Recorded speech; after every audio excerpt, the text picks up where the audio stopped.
Hello guys, welcome to Fiction Quest.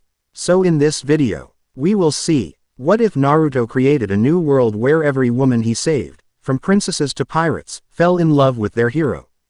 If you enjoy these kinds of stories, don't forget to show us some love by hitting the like button and subscribing to the channel. Your support means the world to us. Now, let's start the story. Chapter 1. Genesis and the First Echo.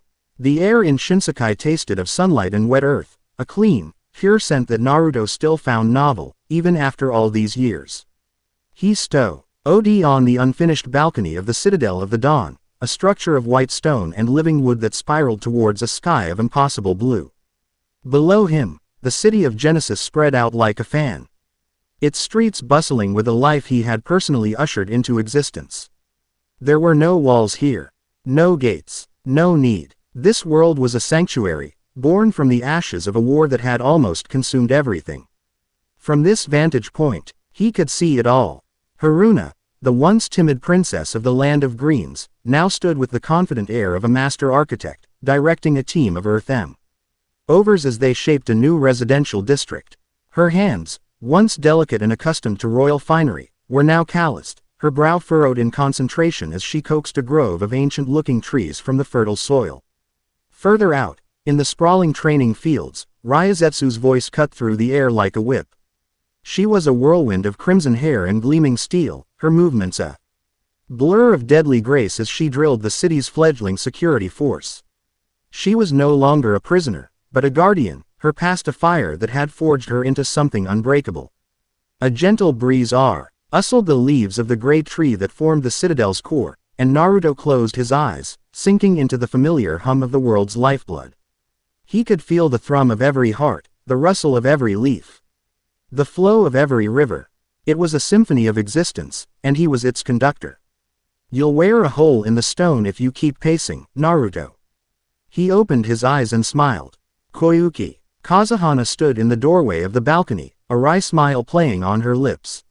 She had shed her royal robes for the practical attire of a council leader, but she still carried herself with the innate grace of a queen. In her hands, she held a steaming mug of tea. "Just admiring the view," he said, accepting the mug. The warmth seeped into his fingers, a pleasant contrast to the cool morning air. "You're worrying," she corrected gently. "I can see it in your shoulders." "What is it this time?" "The aqueduct system. The crop yields." "Everything's fine," he lied, taking a sip of the tea. It was a fragrant blend of herbs he didn't recognize, one of Haruna's concoctions. "Just feeling the weight of it all today." Koyuki stepped up beside him, her gaze sweeping over the city. "It's a good weight," she said softly. "It's the weight of a promise kept." He knew she was right. Every soul in this city, every woman he had saved from a life of pain or peril, was a testament to that promise. He had pulled them from the wreckage of their lives, from the clutches of tyrants and the jaws of demons, and given them a place to call their own. He had unmade a world of endless war and, with the last dregs of a power that was not meant for mortals, had woven a new one from scratch. But a promise was a heavy thing to carry, and lately, he had felt a dissonance in the world's symphony, a single, sour note that he couldn't identify. It was a subtle wrongness at the edge of his senses, like a whisper just beyond the range of hearing. As if summoned by his thoughts, a figure emerged from the citadel's main entrance, moving with an urgency that sent a ripple of unease through the bustling plaza. It was Amaru, her usual cheerful demeanor replaced by a mask of deep concern. She spotted them on the balcony and broke into a run, her medical pack bouncing on her hip. Naruto met her at the bottom of the grand staircase, Koyuki at his side. Amaru was breathless, her face pale. "It's the Western Grove," she gasped, leaning on her knees to catch her breath. "Something's wrong. Terribly wrong." Naruto's easy smile vanished. The Western Grove was one of Haruna's prides, a lush forest of giant, luminous mushrooms that provided both a food source and a gentle, ambient light for the western quarter of the city. "What is it?" "It's a blight," Amaru said, her voice trembling slightly. "But not like any I've ever seen. The trees are twisted, the mushrooms are melting. And the animals, Naruto, they're not right. They're aggressive, their eyes, they're black, completely black." The sour note in the world's symphony sharpened into a scream. He placed a calming hand on Amaru's shoulder. Show me. The Western Grove was a place of nightmares. The vibrant, pulsating colors of the giant flora were now a sickly, mottled gray. A thick, black ichor oozed from the stalks of the mushrooms, pooling on the ground and killing everything it touched. The air, usually filled with the sweet, earthy scent of fungus and loam, now reeked of decay and something else, something sharp and unnatural. Ryazetsu and her team had already established a perimeter, their gleaming armor a stark contrast to the encroaching darkness. Her face was grim as she met Naruto's gaze. "We've lost 3 scouts," she said, her voice tight with suppressed fury. "They were torn apart before we even knew what was happening." Naruto's eyes hardened. He stepped past her, his senses reaching out into the corrupted grove. He could feel the life force of the forest, but it was twisted, writhing in agony. And beneath it, he could feel the source of the corruption, a malevolent, hungry presence that pulsed with a cold, dead energy. It felt ancient, older than this world. "What are we dealing with?" Koyuki asked, her voice low and steady, though her eyes betrayed her alarm. "I don't know," Naruto admitted. He knelt, touching the black ichor with a gloved finger. It was cold, unnaturally so, and it seemed to absorb the light around it. "But it feels like a poison. Not just for the land, but for the life within it." As he spoke, a guttural snarl echoed from the depths of the grove. A massive boar, twice the size of any normal creature, burst from the undergrowth. Its fur was matted with the black ichor, its tusks were stained with it, and its eyes were voids of pure darkness. It was a creature of pure, mindless rage. Ryazetsu's team raised their shields. But Naruto was already moving. He didn't need to weave hand signs anymore. The world was an extension of his will. He thrust his hand forward, and the very earth rose to meet the charge. A wall of stone, intertwined with thick, living roots, erupted from the ground, catching the boar in a shower of dirt and rock. The creature slammed into the barrier with a sickening crunch, but it was not deterred. It thrashed and clawed, its unnatural strength cracking the stone. "It's not just angry," Amaru whispered, her medical instincts overriding her fear. "It's in pain. It's like its very nature has been inverted." More shapes began to emerge from the corrupted woods. Wolves with dripping, black maws. Deer with antlers twisted into jagged, sharp points. A great bear whose roar was a sound of pure agony. They were no longer animals. They were puppets, their strings pulled by the unseen poison that had taken root in their home.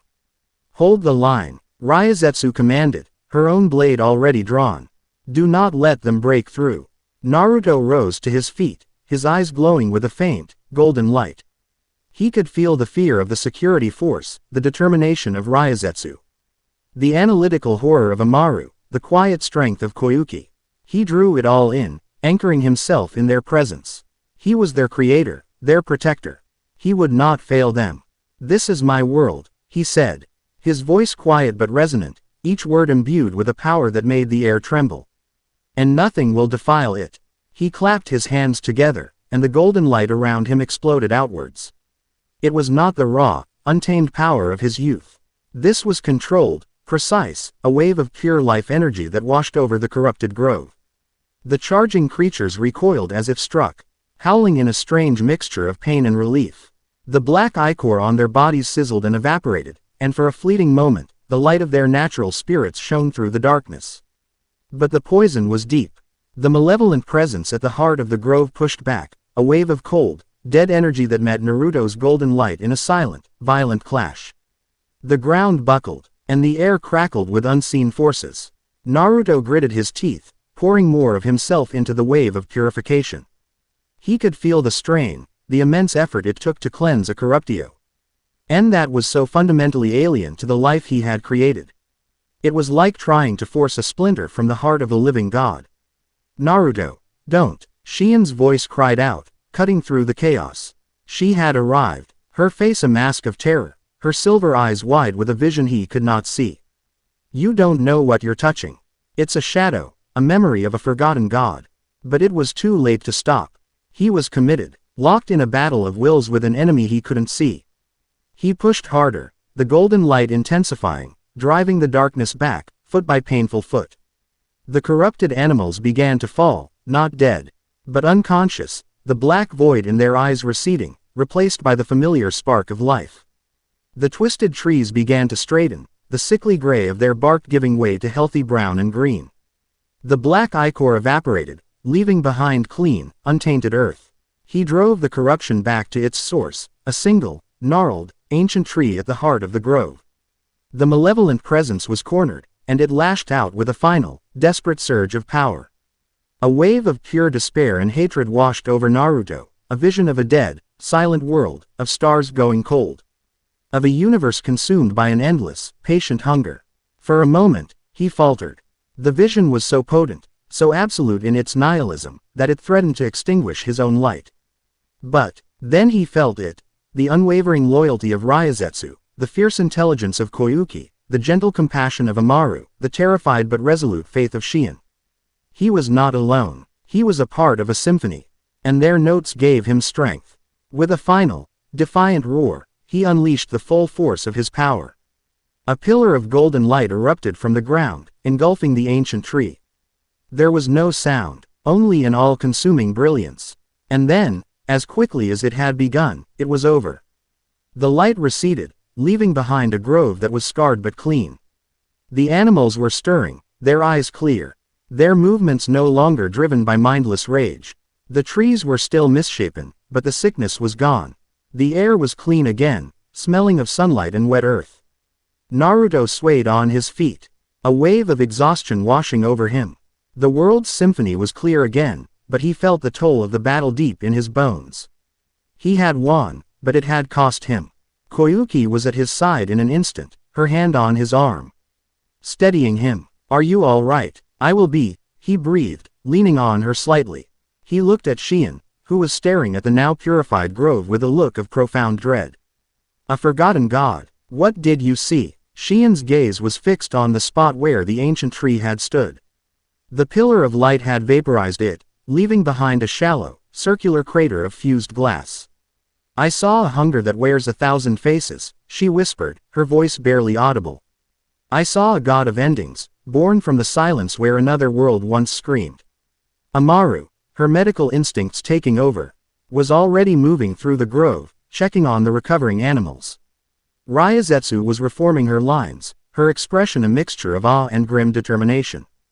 The immediate crisis was over.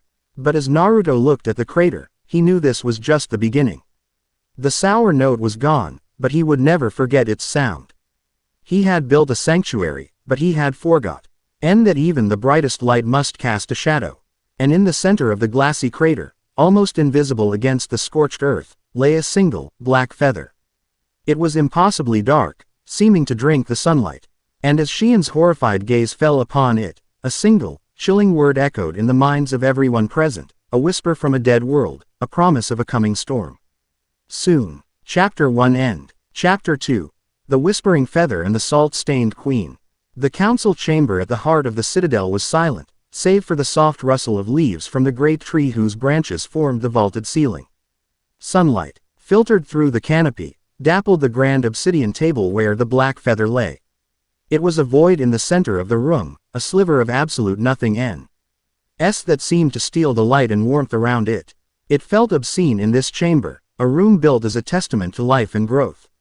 Naruto sat at the head of the table, his fingers steepled, his gaze fixed on the artifact.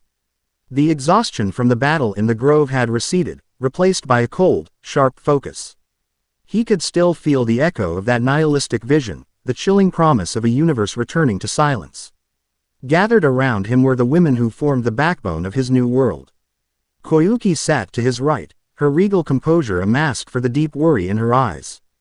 Beside her, Haruna twisted a loose thread on her sleeve, her gentle spirit clearly disturbed by the feather's presence. On his left, Ryazetsu's arms were crossed, her knuckles white. Her gaze was not on the feather, but on Naruto. Her expression a mixture of impatience and fierce loyalty. At the far end of the table, Amaru was scribbling notes in a journal, her brow furrowed in scientific curiosity, while Shien sat hunched and pale. Her arms wrapped around herself as if warding off a phantom chill. "It's a anchor," Shien whispered, her voice raspy. She hadn't spoken since they'd convened. "Or a seed. It's a piece of its being. Left here to listen." "Listen to what?" Ryazetsu's voice was sharp, cutting through the heavy silence. There's nothing to hear. It's an object. A weapon, maybe. We should destroy it. I've tried, Naruto said, his voice low. He didn't look up from the feather. I tried to unmake it, to erase it from existence. But it's not part of this world's code. It's like trying to delete a file with the wrong command. It simply doesn't respond. He had spent the previous night in solitude, trying to use the very power of creation that had birthed Shinsekai to erase the feather. All he'd gotten was a headache that felt like grinding glass and a profound sense of rejection from the object itself. Its composition is inert, Amaru added, pushing her spectacles up her nose. I've analyzed it with everything from chakra-infused scalpels to microscopic examination. It has no cellular structure. It doesn't reflect light, it absorbs it. It doesn't radiate heat, it draws it in. By all scientific and medical principles, it shouldn't exist. It's a physical paradox. A paradox that nearly tore apart the Western Grove and killed 3 of my people, Ryazetsu countered, her voice dangerously soft. Science and prophecy are well and good, but we need a military solution. We need to find the source of this blight and cut it out before it spreads. Fortify the borders. Double the patrols. Treat this as what it is, an invasion. An invasion by what? A shadow. Koyuki's tone was measured, her calm a deliberate counterpoint to Ryazetsu's fire. Shion saw a memory, a forgotten god. We are not fighting an army, Ryazetsu. We are fighting an idea. A concept. You cannot kill a concept with a sword. But you can kill its servants, Ryazetsu shot back. The boar, the wolves, they were real enough. They were victims, Haruna spoke up, her voice trembling but firm. She looked at the feather with undisguised revulsion. That thing, it doesn't create, it twists what is already there. It is a perversion of life. To fight it with only violence is to stoop to its level. We must find a way to heal the world, not just scar it further. The room fell silent again, the council divided. Naruto listened to them all, weighing their words. Ryazetsu's pragmatism, Koyuki's strategic mind, Haruna's empathy, Amaru's logic, Shion's foresight, he had chosen them for this council because they represented the different facets of the world he wanted to build. A world that was strong, but also wise and compassionate. They're all right, he said finally, and every eye turned to him. Ryazetsu, you will double the patrols. I want eyes on every corner of this land. Report any anomaly, no matter how small. Haruna, I want you to work with Amaru. Develop a method to detect this corruption before it takes root. And find a way to heal the land and the creatures it taints. We will fight, but we will also mend. He then turned his gaze to Koyuki. Koyuki, I need you to go through every text, every scroll. Every piece of lore we salvaged from the old world. Look for anything, myths, legends, whispers, of a power like this. A god of endings, a consuming darkness. Anything. Finally, he looked at Shion. Her fear was a tangible thing, a cold fog in the room. He softened his voice. Shion, I need you to be brave. I know it's terrifying, but your visions are our only map in this darkness. Don't shut them out. Try to understand them. Find a focus, a name, a place, anything that can give us a target. He had given them their tasks, but he had not addressed the object on the table. He stood, picking up the feather. It was cold, and felt strangely heavy, as if it were denser than stone. The moment his skin touched it, a whisper slithered into the back of his mind. All fades, all ends. Why build what is doomed to fall? He flinched, but his grip didn't loosen. He had to understand this thing. It was a key. This is my responsibility. He looked around the table. Air is someone who might be able to feel what this thing is, what it's connected to. Someone who lives in a world of currents and pressures most of us can't comprehend. Koyuki's eyes widened slightly in understanding. The coast, she said. You're going to see her. Ryazetsu let out a small, almost inaudible scoff, a sound of disapproval she would never voice aloud. She, like many others, viewed the woman on the coast as a wild card. Too independent to be fully trusted.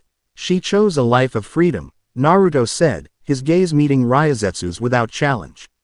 That doesn't make her any less a part of this world. Her senses are unique. I need her perspective, He tucked the feather into a lead-lined pouch at his belt. The whispers faded, but the cold remained. The rest of you have your tasks. Let's get to work. The salt spray hit his face a mile before he even saw the ocean. The air changed, growing heavy and thick with the scent of brine and distant horizons. The meticulously planned Ned streets of Genesis gave way to a winding dirt road that followed the coastline, leading to the ramshackle, vibrant, and utterly chaotic settlement known simply as Port Royal. It wasn't a town so much as a living organism, constantly in flux. Its buildings were a hodgepodge of salvaged driftwood, shipwrecked hulls, and colorful canvas, all clinging precariously to the cliffs overlooking a deep blue harbor. The place was loud, filled with the shouts of sailors, the cry of gulls, and the rhythmic clang of a blacksmith's hammer.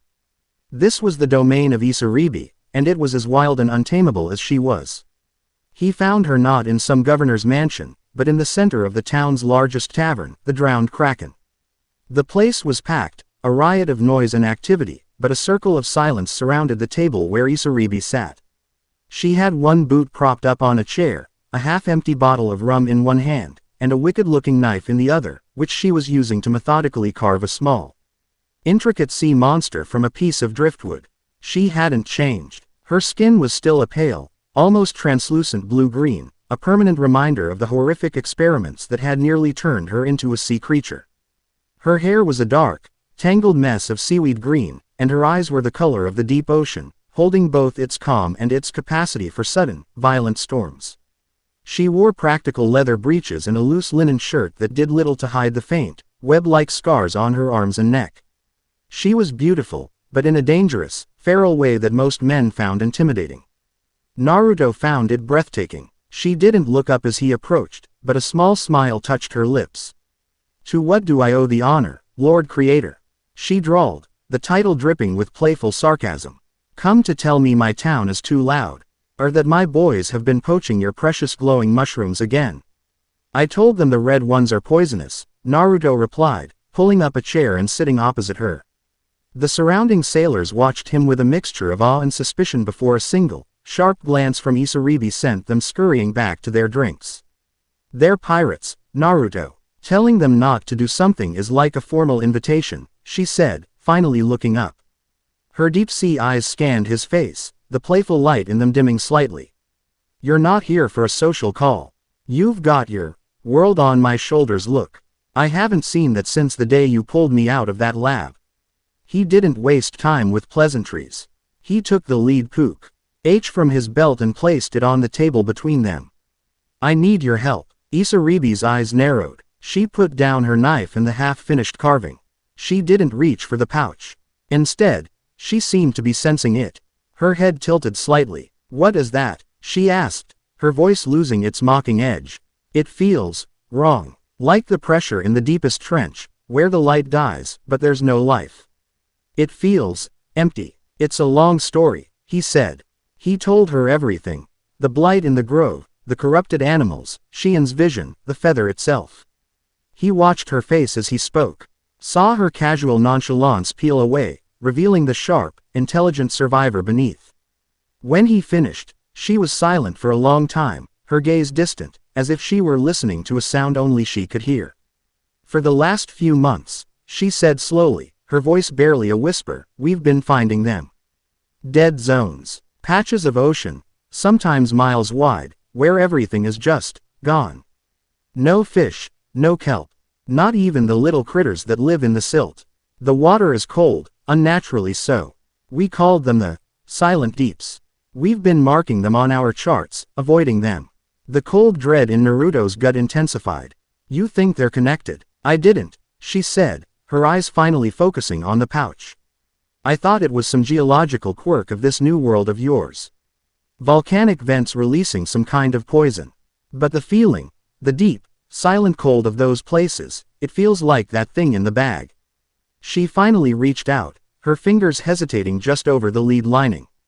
"Let me see it." Naruto untied the leather cord and carefully tipped the feather onto the table. The tavern seemed to grow darker, the rowdy noise dipping for a moment as if the feather were swallowing the sound. Isaribi stared at it, her expression hardening into a mask of grim recognition. "That's the heart of it," she breathed. "That's the silence." She reached out her hand, but before her fingers could make contact, a deafening roar shook the entire town. It was a sound of immense pressure and grinding stone, a noise that came not from the land, but from the harbor itself. Pandemonium erupted in the tavern. Sailors scrambled for the doors, shouting in alarm. Isaribi was on her feet in an instant, her knife gone, her hands already glowing with a faint blue light. What in the seven hells was that? They burst out of the tavern and onto the crowded street. Everyone was staring at the harbor, their faces a mixture of confusion and terror. The water in the bay was churning, boiling as if being heated from below. In the center of the harbor, a massive whirlpool was forming, but it wasn't water that was spinning. It was a thick, black substance, the same ichor that had poisoned the Western Grove. It's one of the dead zones, Isaribi yelled over the growing roar. There was a small one right at the mouth of the harbor. It's waking up. As she spoke, something began to rise from the center of the black whirlpool. It was a horrifying amalgamation of dead sea life and corrupted ocean debris. A dozen whale skeletons formed a grotesque ribcage, tangled with rusting ship anchors and rotting nets. Masses of dead fish and blackened coral formed its flesh, and its head was the splintered prow of a shipwreck, two glowing, malevolent black voids burning where the portholes should be. The creature, a monument to decay, let out another roar, a sound that vibrated deep in the chest, and a wave of black ichor surged towards the docks. Get everyone back, to the cliffs, Isaribi bellowed, her voice cutting through the panic with absolute authority. Her crew, the so-called pirates, were already moving, not running in fear, but organizing the evacuation, their loyalty to their queen overriding their terror. Naruto didn't wait. He leapt from the street onto the rooftops, racing towards the waterfront. He could feel the life force of the people in the port, thousands of them, and the overwhelming, cancerous wrongness of the creature in the bay. It was an affront to everything he had built. Isaribi, can you control that stuff? He shouted, landing on the maw. In pier just as the first wave of ichor crashed against it, the wood sizzling and blackening on contact. Control it, I can barely touch it. She yelled back, landing beside him in a spray of water. She held her hands out, and the clean ocean water from beyond the bay rose up, forming a shimmering, crystalline barrier that held the next wave of ichor at bay. The strain was evident on her face. It's not water. It's like trying to hold back oil and tar and hate. It fights me. The sea blight creature raised a massive appendage, a tangle of anchor chains and whale bones, and brought it crashing down towards the pier. Naruto met it head-on. He didn't need a Rasengan. He simply molded the raw life energy of the world into a fist of pure golden light and punched upwards. The impact was titanic. Golden light and black ichor exploded outwards, the shockwave shattering windows all along the waterfront.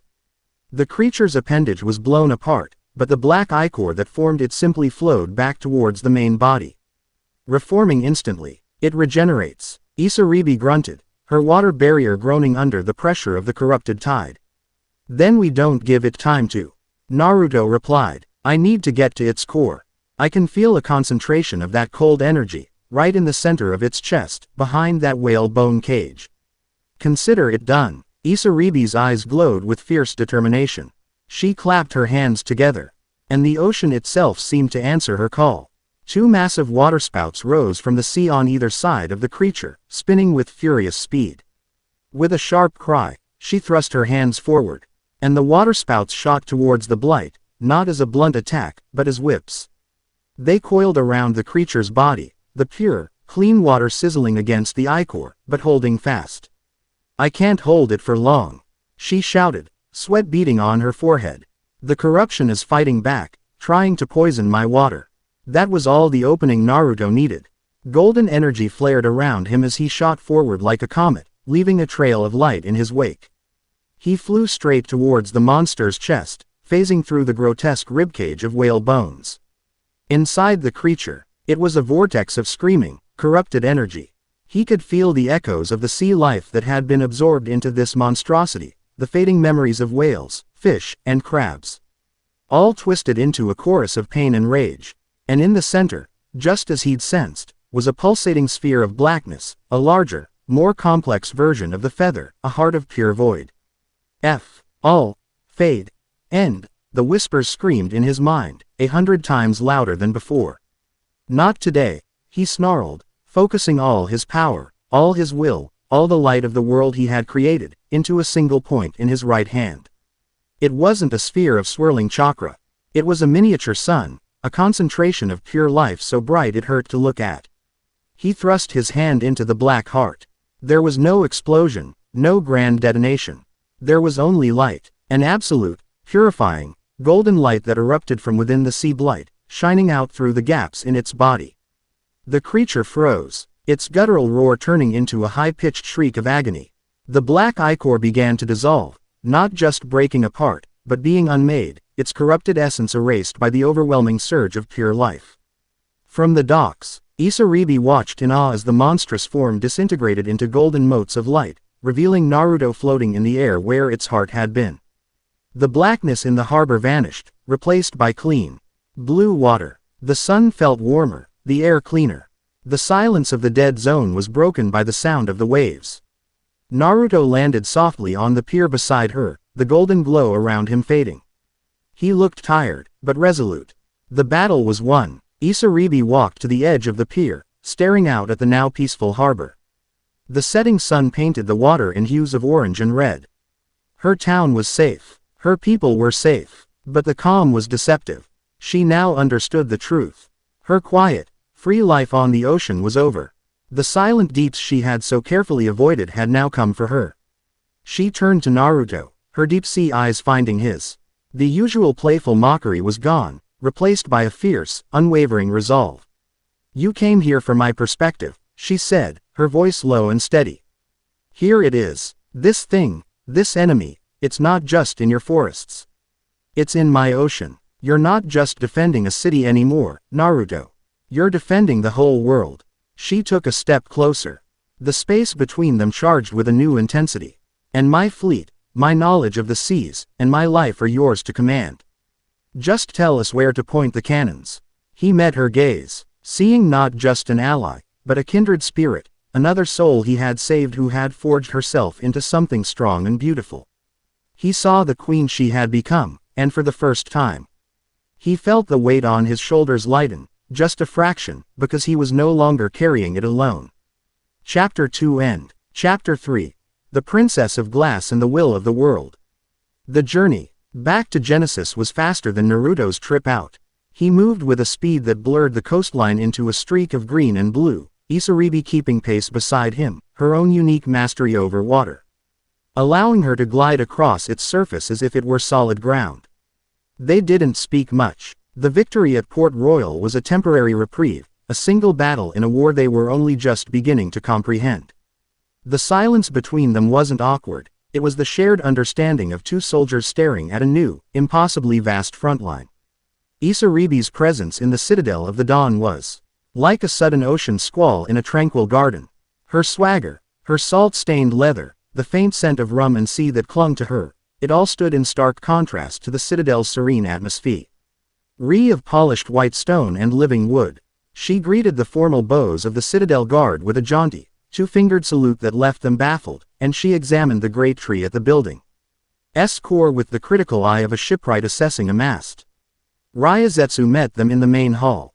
Her crimson armor seemed to gleam brighter in Isaribi's presence, as if her own rigid order was asserting itself against the pirate queen's chaotic energy. Her eyes swept over Isaribi, taking in the casual way she leaned against a marble pillar, and her lips thinned into a line of disapproval. "The port is secure?" Ryazetsu asked, her question directed at Naruto but her gaze locked on Isaribi. "The creature is gone. The corruption is cleansed," Naruto confirmed. He could feel the friction between the two women. A static charge in the air. Isaribi was instrumental in the victory. Her people are now our eyes on the sea. Her people are pirates and smugglers, Ryazetsu stated, not as an accusation, but as a simple, unassailable fact. Isaribi pushed herself off the pillar, a slow, predatory grin spreading across her face. "And your people are soldiers who've never tasted salt water unless they've fallen off a dock. The sea is a different kind of battlefield, General. It doesn't care about your formations or your shiny armor. It'll swallow you whole if you don't respect it. My pirates know how to listen to its moods." Can you say the same? Before Ryazetsu could retort, Koyuki's calm, authoritative voice cut through the tension. That is precisely why your input is so valuable, Queen Isaribi. Welcome to Genesis. Your counsel will be needed. She emerged from the council chamber, her expression serene, but Naruto could see the calculating intelligence in her eyes as she assessed this new, powerful piece on the board. She gave Ryazetsu a look that was both a command and a plea for patience. Their impromptu council meeting was interrupted by the urgent arrival of a Citadel scout. His face flushed and his breathing ragged. Lord Naruto, a delegation has arrived. From Ethelberg. They are requesting an immediate audience. Naruto felt a new kind of weariness settle over him. Ethelberg, the city of glass. He had expected to hear from its leader eventually, but not this soon, and not with a formal delegation. Who leads them? He asked, though he already suspected the answer.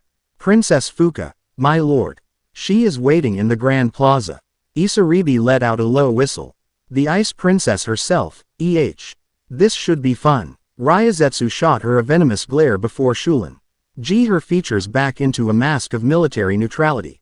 Even Koyuki's composure seemed to tighten by a fraction. Of all the people Naruto had brought into this new world, Fuka was perhaps the most brilliant and the most difficult. The delegation from Ethelberg was a portrait of immaculate order. 20 guards in polished silver armor that mirrored the sky stood in perfect formation, their faces hidden behind impassive helms. At their center stood Princess Fuka. She was tall and slender, dressed in flowing robes of white and silver that seemed woven from moonlight. Her long, pale lavender hair was bound in an intricate braid. And her eyes, the color of a winter sky, were sharp and analytical.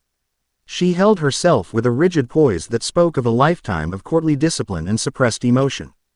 Naruto had saved her from a golden cage, a political prisoner in her own kingdom, valued only for her intellect and her bloodline, never for herself. He had offered her a world where she could be free. She had taken that freedom and used it to build Ethelberg, a city of soaring crystal towers and pristine laboratories, a sanctuary dedicated to knowledge, logic, and the preservation of the old world's sciences and arts. It was a marvel of engineering and intellect. It was also, Naruto privately felt, a city without a soul.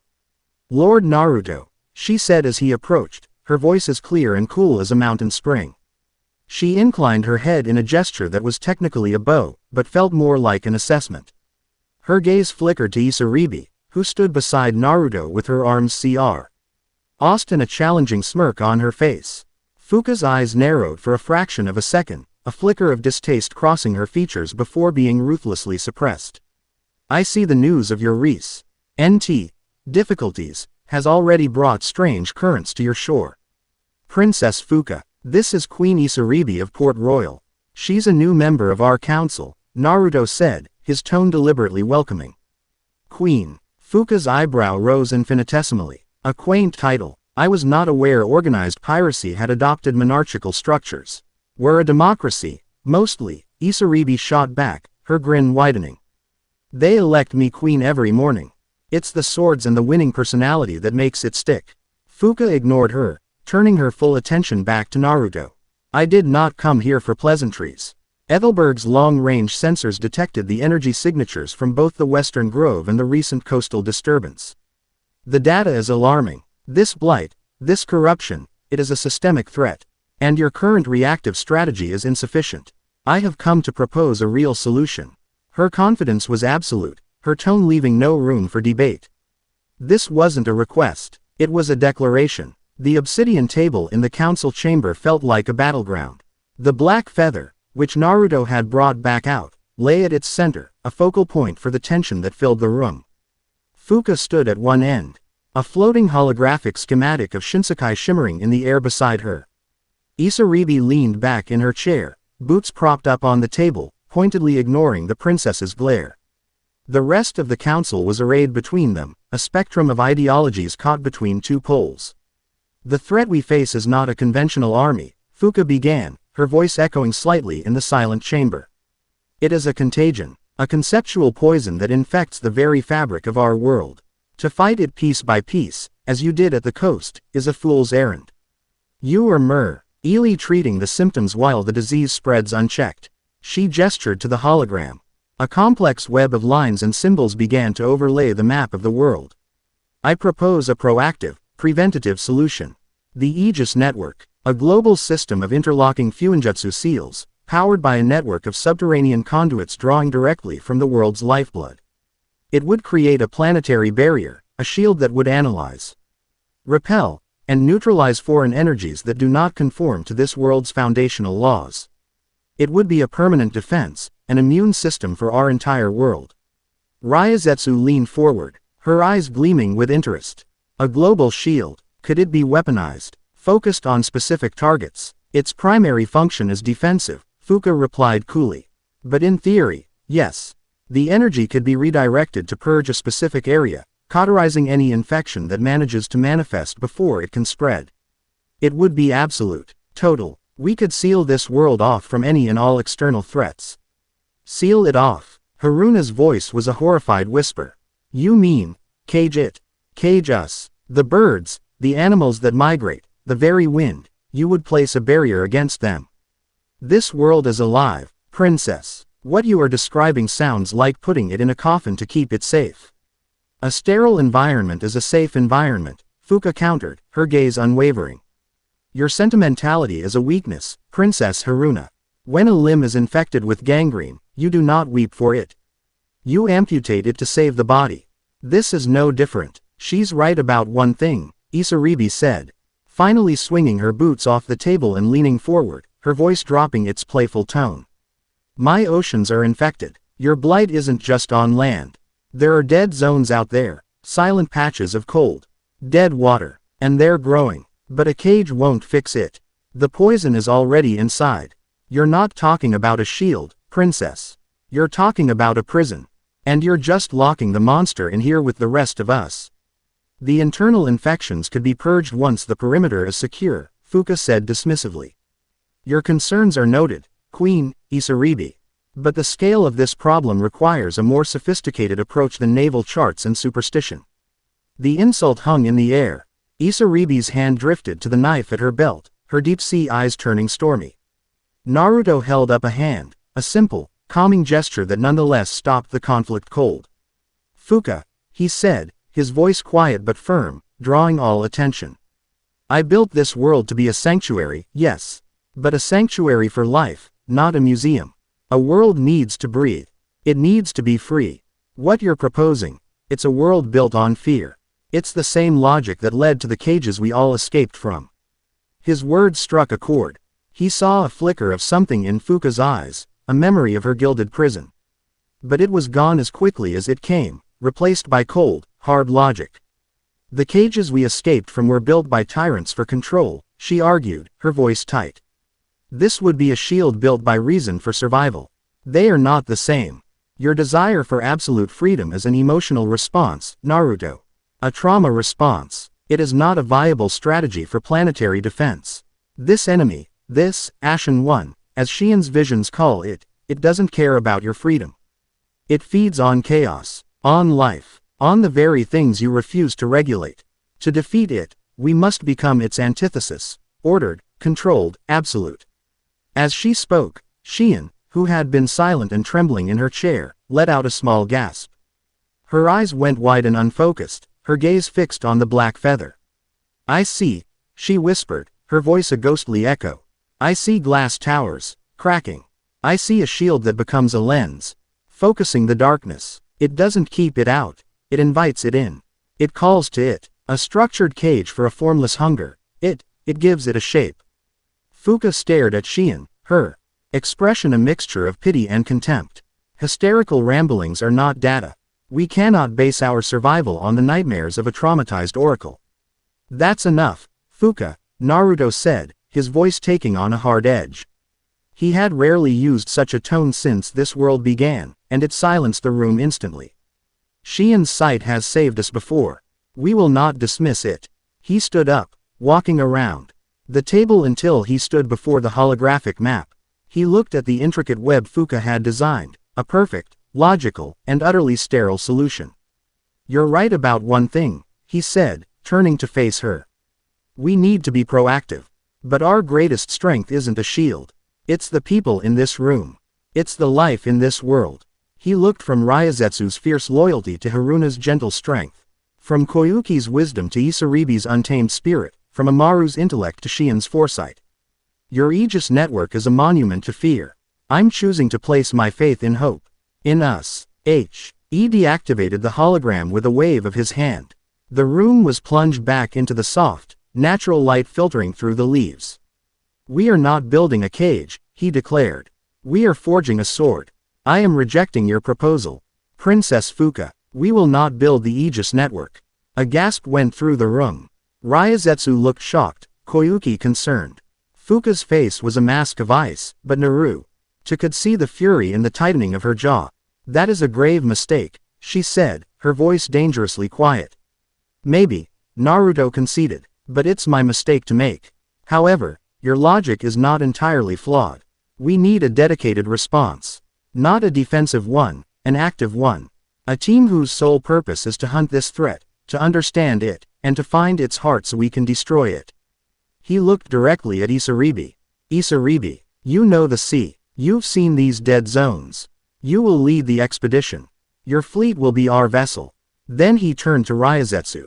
But you won't go alone. Ryazetsu, your finest scouts will go with her. Your discipline will temper her creativity. He saw the immediate protest in both their eyes, the sheer incompatibility of their natures, and he knew it was the right choice. They would challenge each other, and in doing so, make the entire team stronger. Finally, he looked back at Fuka. Her anger was palpable. And you, princess, you will not be building your network. But your knowledge is invaluable. Ethelberg's sensors, your analytical skills, they will be our guide. I want one of your top scientists on that ship, reporting directly to both you and me. Your logic will be our map. Quote, it was a brilliant political move, a compromise that was not a compromise at all. He had rejected her grand design but had given her a crucial role in his own. Ensuring her cooperation while maintaining his own vision for the world. Koyuki's lips curved into a subtle, approving smile. Fuka was silent for a long, tense moment. She had been publicly overruled. Her flawless logic dismissed in favor of what she saw as reckless idealism. But she had also been offered a seat at the very heart of the new strategy. To refuse would be to isolate herself and her city completely. Very well, she said. The words clipped and sharp. You have chosen your path, Lord Creator. I will lend you my best analyst, a man named Kenji. He is a master of data correlation and energy resonance. He will provide you with the logical guidance your expedition will surely need. She paused, her cold eyes meeting Naruto's. But know this, when your sword breaks, and your hope gutters, the infection will remain. And my solution will be the only one left. I will be ready to build my shield upon the ashes of your failure. She turned, her silver robes sweeping behind her, and exited the chamber without another word, her guards falling into perfect step behind her. The tension in the room broke, replaced by a nervous, electric energy. Isaribi let out a long, low breath. Well, she said, a slow, dangerous smile returning to her face as she looked at a scowling Ryazetsu. Looks like we're shipmates, General. Try not to get seasick. Naruto ignored their budding rivalry. He walked to the window, looking out over Genesis. The city was vibrant, chaotic, and alive. Free. Fuka had challenged the very foundation of his world, not with an army, but with an idea. And he had faced it not with power, but with a choice. He had chosen hope over fear. Now, all he had to do was prove it was the right one. Chapter 3 End. Chapter 4. The Sword and the Storm. Port Royal was a maelstrom of organized chaos. The entire town had thrown itself into the task of outfitting the expedition, a process that looked to Ryazetsu's disciplined eye like a barely controlled riot. Her own soldiers, a hand-picked unit of 20 of her most adaptable and resilient scouts, stood in a tight, orderly formation on the main pier, their standardized gear packed and ready, their expressions stoic. They were an island of military precision in an ocean of raucous, freewheeling energy. Around them, Isaribi's pirates swarmed over the flagship, a formidable vessel she called the Tempest. It was a ship that defied easy classification. Its hull the dark, reinforced timber of a warship, but its lines as sleek and fast as a clipper. Its sails were a deep indigo, and a fierce, silver-scaled sea serpent was carved into its prow. its open mouth seeming to roar defiance at the waves. Pirates scaled its rigging with the ease of monkeys, shouting jokes and insults as they hauled crates of supplies, hard tack and salted fish alongside barrels of rum and mysterious, clanking sacks, aboard. There was no clear chain of command, no orderly procession. A man with a bright red bandana would shout an order, and a dozen people would argue with him before, somehow, the task got done. Isaribi stood on the quarterdeck, one boot propped on the railing, a spyglass in her hand. She wasn't directing the chaos so much as presiding over it. A grin on her face as she watched Ryazetsu's soldiers stand unflinchingly while a barrel of what smelled suspiciously like pickled squid nearly rolled over their feet. "Loosen up, General," Isaribi called down, her voice carrying easily over the din. "Your men look like they're about to be executed. We're just loading a ship, not invading the afterlife. My soldiers understand the importance of discipline and readiness," Ryazetsu called back, her voice tight and controlled. She did not look up. "They are prepared for any eventuality. Can you say the same for your crew? My crew's been through 100 typhoons and a dozen sea monster attacks. They know how to handle themselves when things get messy," Isaribi retorted. "You can't plan for a kraken, General. Why? Oh, you just have to be quick enough to stab it in the eye when it shows up. That's readiness, pirate style." Ryazetsu's jaw tightened. She hated this. The noise, the disorder, the complete lack of respect for protocol. She trusted Naruto's judgment, but she could not fathom how this reckless, undisciplined pirate was supposed to lead a mission that would determine the fate of their world. Her scouts were warriors, trained for stealth, precision, and silent obedience. Isaribi's crew were brawlers, loud and unpredictable. It was a clash of cultures, a strategic nightmare waiting to happen. Their wing argument was interrupted by a new arrival, one that silenced the entire port for a full 10 seconds. A vessel slid silently into the harbor, moving without wind or sail. It was a small, elegant skiff, crafted from a single piece of what looked like polished, semi-translucent crystal. It hummed with a low, quiet energy, an artifact of Ethelberg's sterile perfection amidst the grime and weathered wood of Port Royal. The skiff docked with unnerving precision, and a ramp extended to the pier. A man walked down it. He was young, with neatly trimmed black hair and sharp, intelligent eyes behind thin-rimmed spectacles. He wore a form-fitting gray jumpsuit of a material Ryazetsu didn't recognize, and it was immaculately clean, without a single speck of dust or a wrinkle to mar its surface. He carried a silver case in one hand and a data slate in the other, his gaze sweeping over the chaotic scene with an expression of profound, analytical distaste. "I am Kenji," he announced to no one in particular. His voice calm and modulated, yet carrying with strange clarity. "I am the scientific analyst assigned to this expedition by Princess Fuka. My designation is lead observer. I require access to the vessel's primary energy source to interface my diagnostic equipment and a secure, sterile location to conduct my work." Isaribi slid down a rope from the quarterdeck, landing on the pier as lightly as a cat.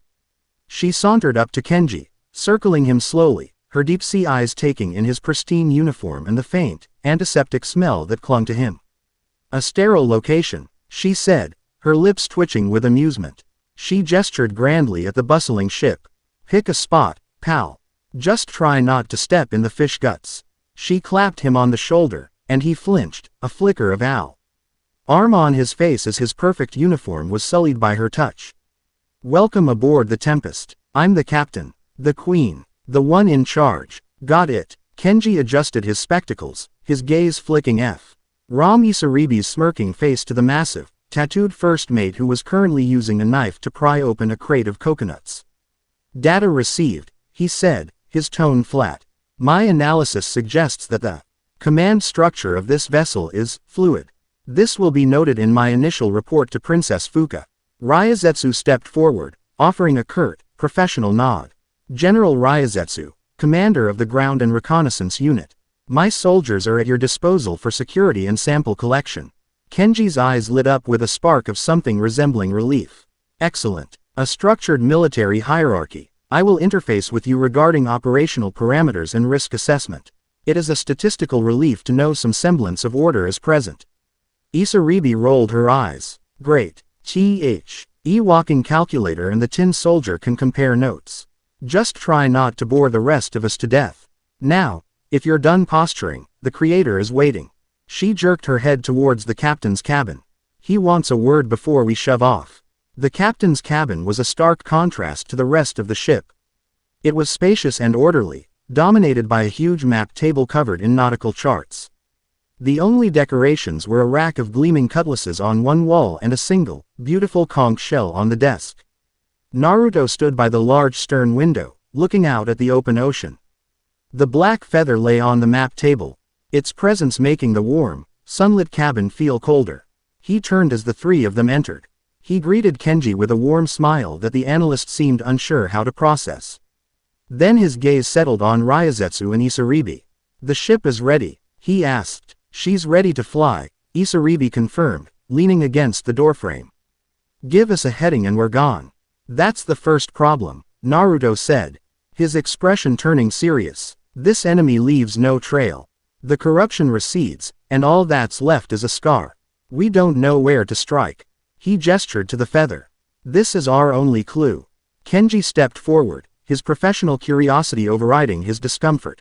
He pulled a device from his silver case, a complex assemblage of lenses and humming crystals, and scanned the feather. "Fascinating," he murmured. "It emits a subspace resonance, a quantum signature that is completely alien. It is not a radiation, more like a void. A persistent flaw in the space-time continuum. The energy discharge from the creature in the harbor emitted a similar, though much larger, signature. With the right amplification, I could theoretically triangulate the direction of the nearest significant concentration of this resonance." "You can track it?" Ryazetsu asked, a note of impressed respect in her voice. "In theory," Kenji cautioned. "I will need to affix resonance detectors to the ship's mast and draw power from whatever you use for propulsion." "The wind, mostly," Isaribi said dryly. "And the occasional water elemental when we're in a hurry. Try not to blow a hole in my sails." Naruto let a small smile touch his lips. Fuka's logic was already proving its worth. "Good, Kenji, you're our compass." "But a compass is useless without a map." He looked between Ryazetsu and Isaribi, his expression sobering. "This mission is more than just a hunt. It's a test. Fuka believes the only way to survive is to build a cage. To sacrifice freedom for security.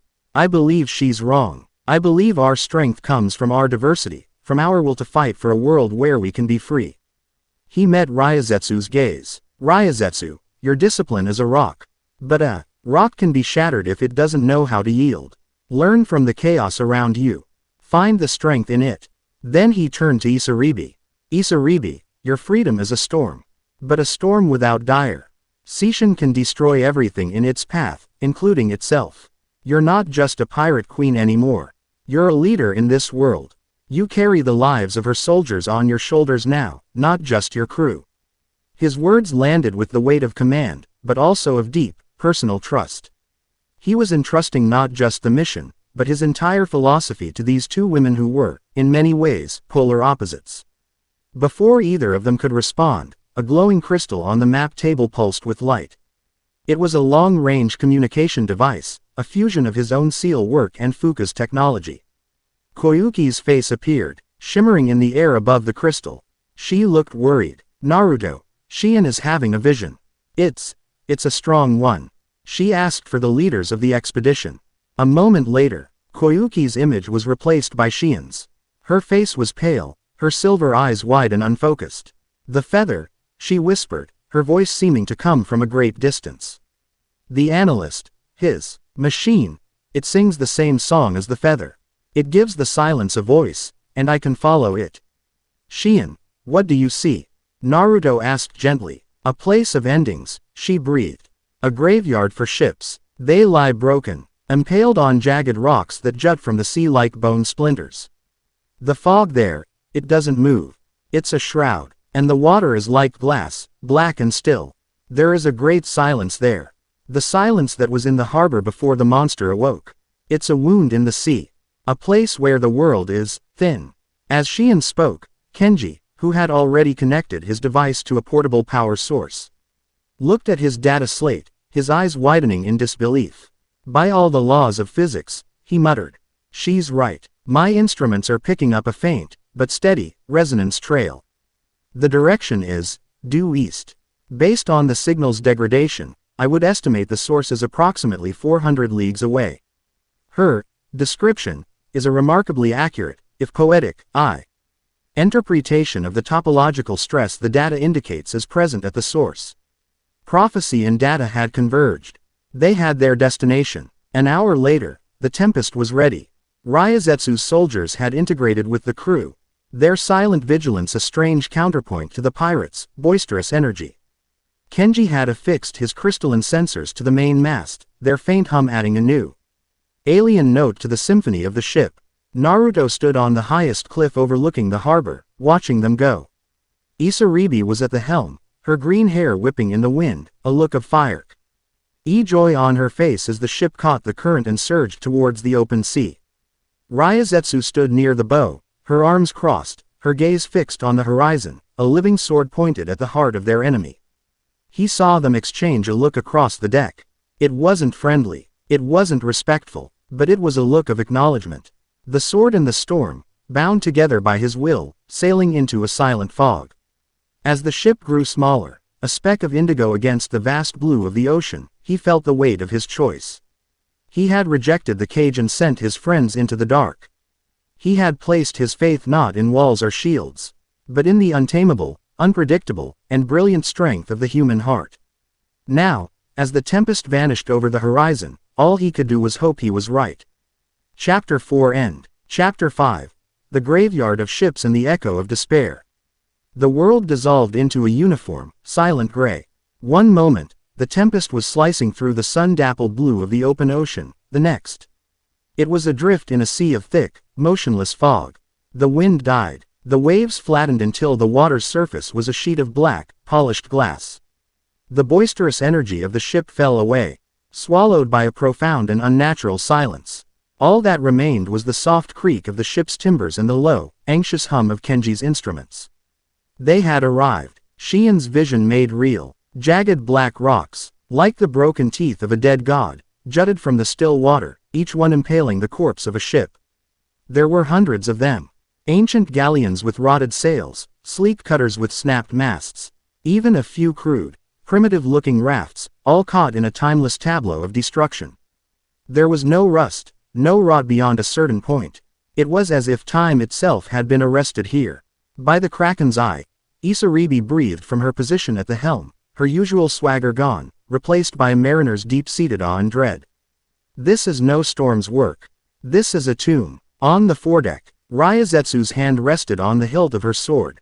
Her scouts had fanned out, their bodies tense, their eyes scanning the oppressive gray for threats. The air is heavy, she said, her voice low and sharp. It feels watched. The resonance is off the charts, Kenji announced from the base of the mast, his eyes glued to his data slate. He looked pale, his pristine, gray jumpsuit seeming to absorb the gloom. The void signature is everywhere, saturating the environment. But there is a focal point, a concentration. Deeper inside, navigating this field will be treacherous. He tapped a series of commands into his slate, and a three-dimensional map of the rock formations appeared, projected in the air before him. Red pulses indicated the strongest points of resonance. I can provide a path that minimizes structural risk, but the energy interference is significant. Our progress will be slow. Slow is fine by me, Ryazetsu stated. I want 2 scouts in rigging as lookouts and a forward team to move ahead on the wrecks. We move with caution. Caution, Isaribi scoffed, though her voice lacked its usual bite. In a place like this, caution gets you killed just as quick as recklessness. The longer we linger, the more this place seeps into our bones. The best way through is the fastest way. She pointed towards a narrow channel between 2 massive, shattered hulls. That's our shot. Full canvas, a little help from the currents, and we can be through in an hour. And be impaled on a rock that your bravado failed to account for, Ryazetsu countered, her voice like ice. We will do this my way. Methodically. There is a third option, Kenji interjected, pushing his spectacles up his nose.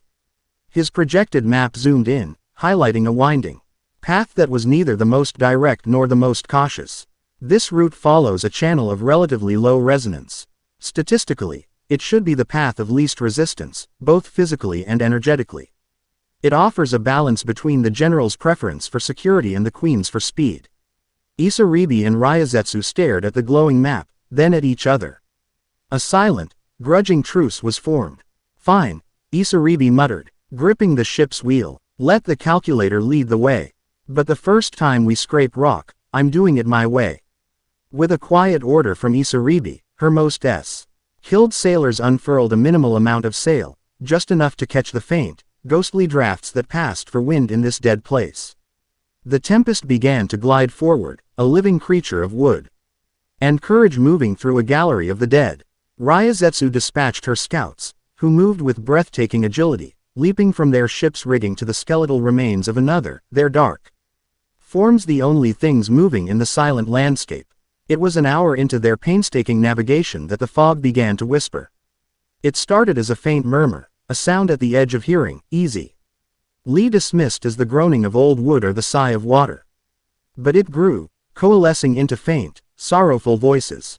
A man's cry for his child. A woman's prayer to a forgotten sea god. The desperate, final gasp of a drowning sailor. The whispers were not just sounds, they were feelings. Waves of despair, regret, and bottomless fear washed over the ship. Isaribi's pirates were the first to feel it. Their jovial, coarse energy faded.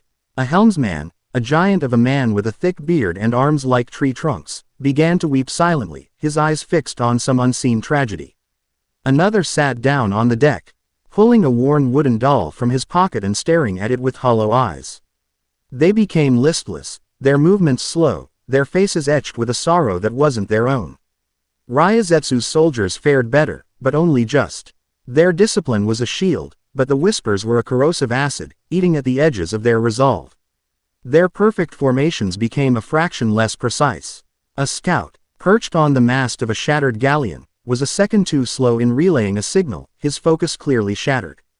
He looked down at his hands as if he didn't recognize them. What is this? Ryazetsu demanded, her own mind a fortress against the encroaching despair, though it took a visible effort. Some kind of genjutsu. No, Kenji said, his face tight with concentration as he recalibrated his sensors. It's not an illusion. The void resonance, it appears to function as a sort of psychic recording medium. It has stored the final, intense emotional moments of the people who died here. The fog is acting as an amplifier. We are sailing through a sea of ghosts. Can you block it? Isaribi asked, her knuckles white on the ship's wheel. She could hear them too. The crackle of arcane energy, the hiss of chemicals. The cold, clinical voices of the scientists who had turned her into a weapon. Subject displaying anomalous aquatic adaptations. Proceed with cellular infusion. Failure is not an option, she shook her head. Forcing the memories away. Negative, Kenji replied. The frequency is too complex, too human. To block it would be like trying to build a dam against the concept of sadness. Their path was leading them now towards the center of the graveyard. Through a break in the fog, they saw it.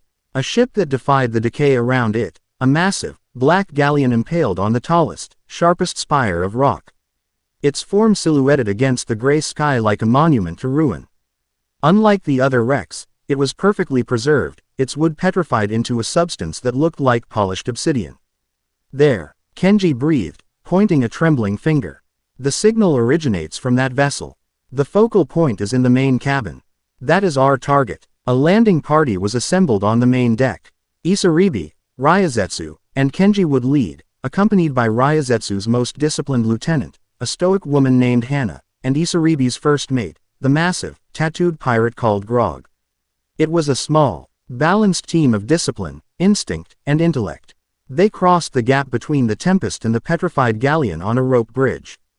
The moment their boots touched the black, glassy deck of the ghost ship, the whispers intensified tenfold, becoming sharp, personal, and cruel.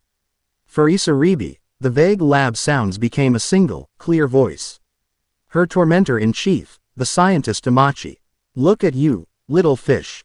A failure. Neither human nor beast. You think you're a queen. You're just a monster I let escape. A curiosity that should be in a jar.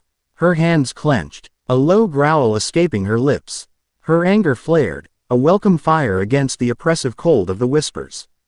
For Ryazetsu, the voices were her own fallen comrades from the blood prison. You left us, Ryazetsu. You survived. Was your honor worth our lives? You preached discipline, but you ran. You saved yourself. Her posture became impossibly rigid, her face a stone mask. Her discipline was turning inward, becoming a cage of guilt. Even Kenji was not immune. The whispers took on the cool, logical tone of Princess Fuka. Your data is flawed, Kenji. Your analysis, incomplete. You are surrounded by emotional, irrational variables. Failure is the most probable outcome. You will disappoint me. You will be logged as a suboptimal asset. He gripped his data slate so hard his knuckles turned white, his breath hitching. They reached the heavy, ornate doors of the captain's cabin. Isaribi, fueled by her rage, didn't hesitate. She kicked the door open with a splintering crash. The room inside was vast and empty, save for a thick, swirling column of fog in the center. From within the fog, a figure began to coalesce. It was vaguely humanoid, made of shifting gray mist and shimmering with a faint, sorrowful light. It had no face, only the suggestion of one, an expression of eternal, weary sadness. This was the Siren of Silence. It did not attack, it simply was, and its presence amplified their personal hells 100-fold. A vision flashed before Isaribi's eyes. She was back in the tank, tubes in her arms, Amachi's smiling face looking down at her. She let out a roar of pure fury and charged, her cutlass glowing with blue energy. Her blade passed through the creature with no effect, the mist swirling around it as if she were swinging at smoke. Ryazetsu saw a vision of her friends dying, their accusing eyes on her. She drew her sword, her body locking into a perfect defensive stance. She would not fail again. She would not advance. She would not retreat. She would simply hold her ground. A perfect statue of duty-bound paralysis. It's a feedback loop, Kenji suddenly yelled, his voice strained with terror and dawning realization.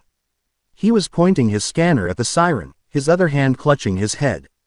The creature, it has a core resonant frequency, but it's drawing power from us. From our emotional output, your anger, your guilt, you're feeding it. Don't fight it, you have to nullify it. His words, a lifeline of pure logic in a sea of emotional torment, cut through the haze. Isaribi skidded to a halt, her breath coming in ragged gasps. Nullify it? How? Her entire life had been a fight. Against her captors, against the sea, against the world's expectations.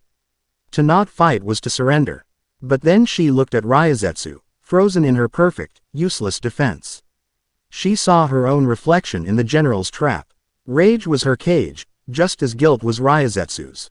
They were both prisoners. Isaribi closed her eyes. She forced down the rage, the burning hatred for Amachi. She let the storm inside her die down until there was only a dead, silent calm. The calm of the deep trenches. The silence before a tsunami. Her hands, no longer clenched into fists, opened. She wasn't a monster. She wasn't a failure. She was the queen of the sea, and the sea was not always a storm. With a deep breath, she reached out, not with a weapon, but with her will. The ambient, tea moisture in the fog-filled room answered her call. It did not form into a blade of water or a crashing wave. Instead, it coalesced around the siren, forming a perfect, crystalline sphere of suspended water. A bubble of absolute silence that cut the creature off, severing the whispers at their source. The sudden quiet was deafening. Ryazetsu blinked, the vision of her fallen comrades flickering and fading. She saw Isaribi, not attacking, but controlling, taming her own storm, and in that moment, she understood. Her discipline, her honor, it wasn't a shield to hide behind. It was a tool, a weapon to be aimed. Accepting her past, not as a weight, but as the fuel that had forged her, she broke her stance.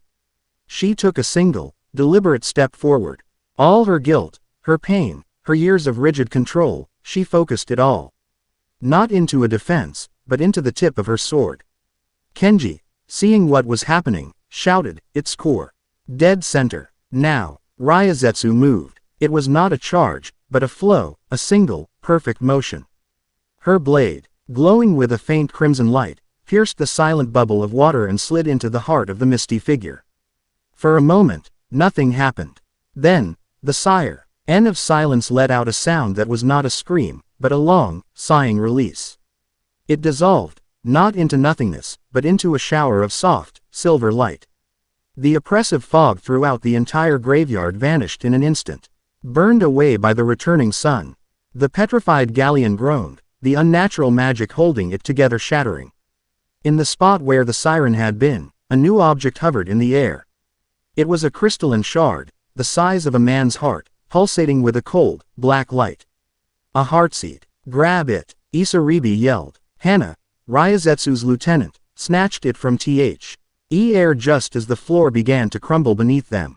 They fled the collapsing ship, racing back across the rope bridge as the monument to despair fell apart, crashing into the black water and vanishing beneath the waves. Back on the deck of the Tempest, under a clear blue sky, a new quiet settled over the crew. It was not the oppressive silence of the fog, but one of awe and exhaustion. The Pira, Taze and the soldiers looked at each other, not as rivals, but as survivors. Isaribi and Ryazetsu stood at the ship's railing, watching the now sunlit graveyard. Your control, Ryazetsu said, her voice quiet. It was unexpected. Isaribi shrugged, a faint smile on her lips. Your attack wasn't bad either, General. For a tin soldier, it wasn't an apology. It wasn't friendship, but it was a beginning. The sword had learned the rhythm of the storm, and the storm had learned the focus of the sword.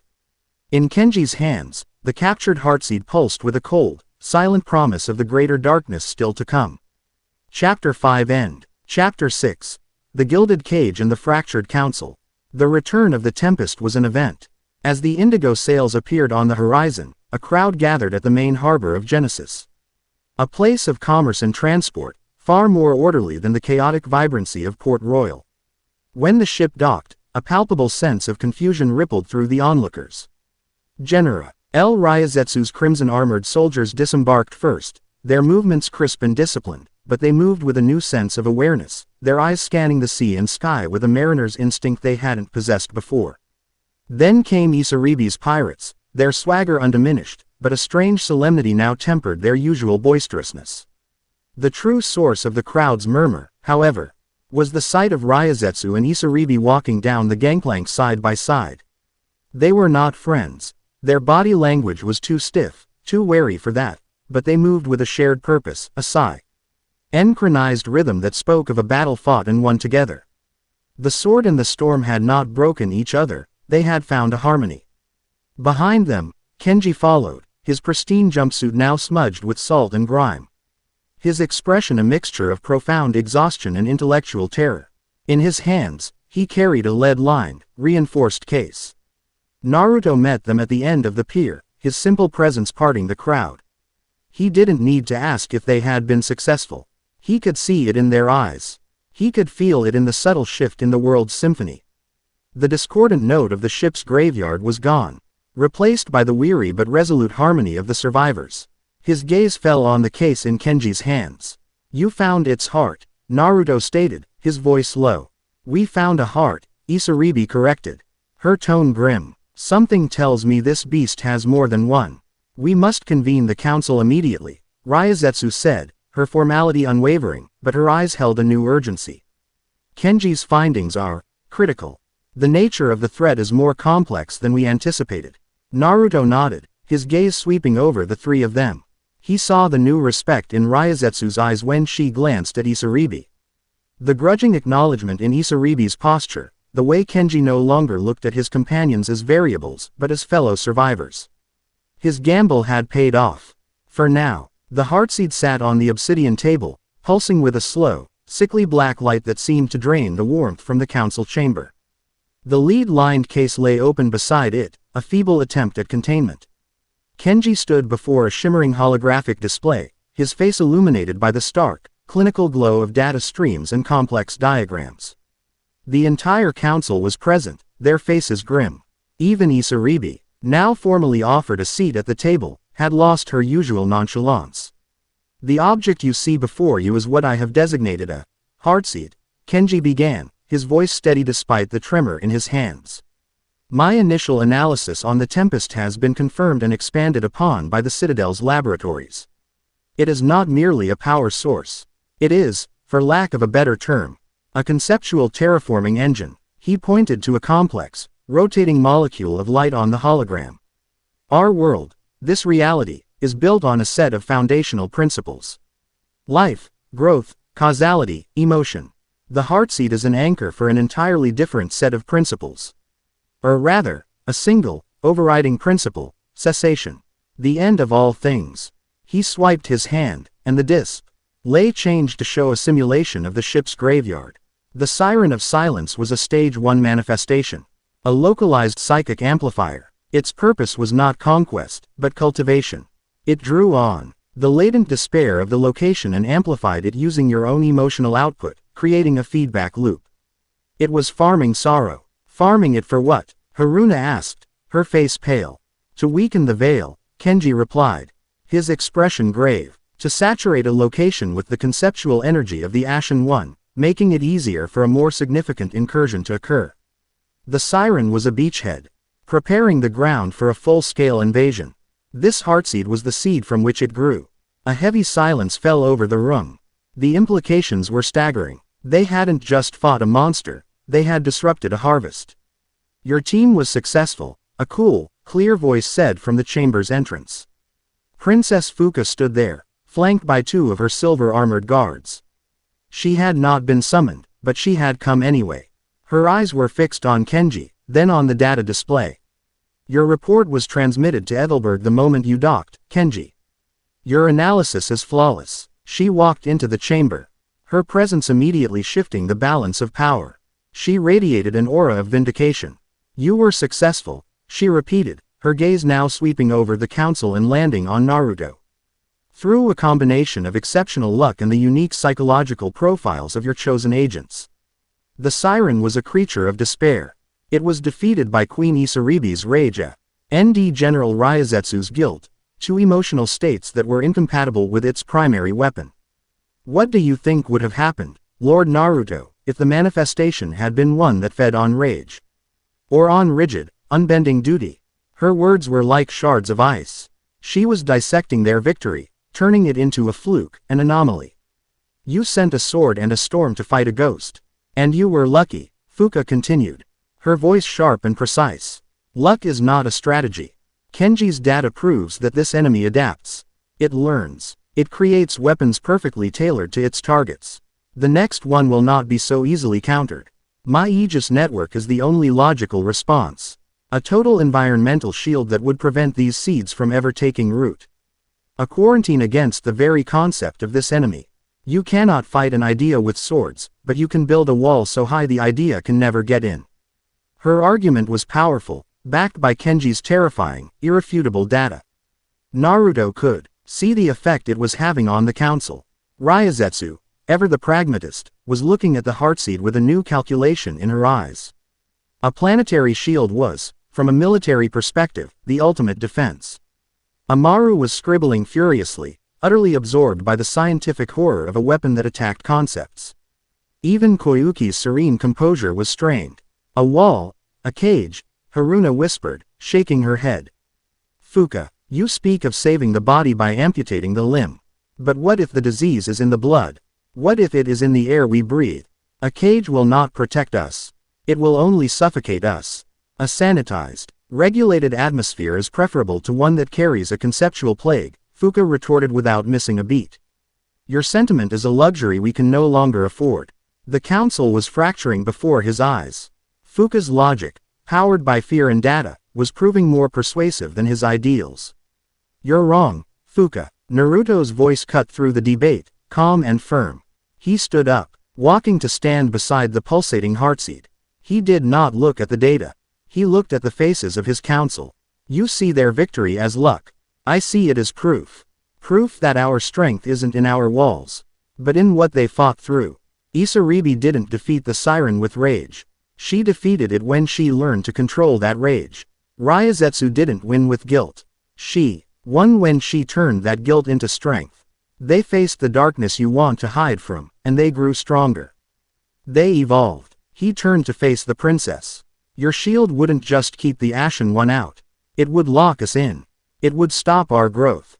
It would create a world of perfect, sterile, unchanging safety. A world stagnant and afraid. And that fear, That stagnation, that is the very despair this enemy feeds on. Your gilded cage would become its grandest harvest. An elegant but foolish sentiment, Fuka said, her voice dripping with disdain. You are gambling the world on a philosophical theory of personal growth. Quote, as their argument reached its peak, Xian, who had been deathly silent, let out a choked sob.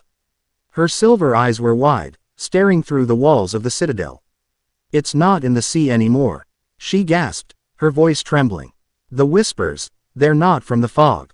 They're in the city. A baker who envies his rival, a guard who feels overlooked, a child who feels lonely, it's learning.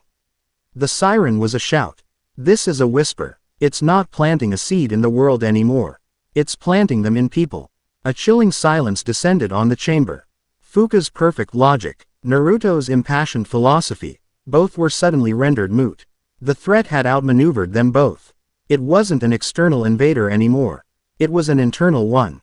Naruto's face hardened. His decision came in an instant, a flash of clarity in the face of a new and terrifying threat. Fuka, your Aegis network is denied, he said, his voice ringing with absolute authority. Fuka's eyes flashed with fury. But he gave her no time to speak. However, your point about adaptation is valid.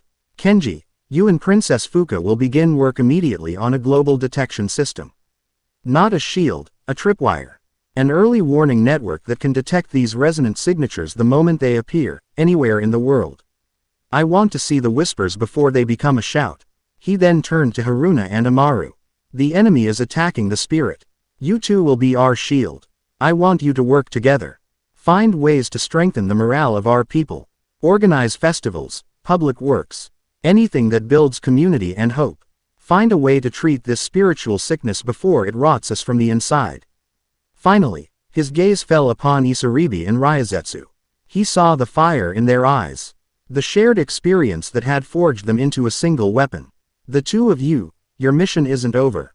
It's just begun. I am officially forming a new unit, under my direct command. The Stormbreakers. You will be this world's sword. The moment Kenji's network gets a ping, you will go. You will be our rapid response, our monster hunters. You will cut out the heart of this corruption wherever it appears. It was a masterful response. He had once again rejected Fuka's ultimate desire, but had given every member of his fractured council a critical, tangible role in a new, cohesive strategy. He had taken their fear, their logic, and their hope, and forged them into a plan of action. The council was silent, absorbing the new reality. Fuka bowed her head, a stiff, formal gesture of acquiescence.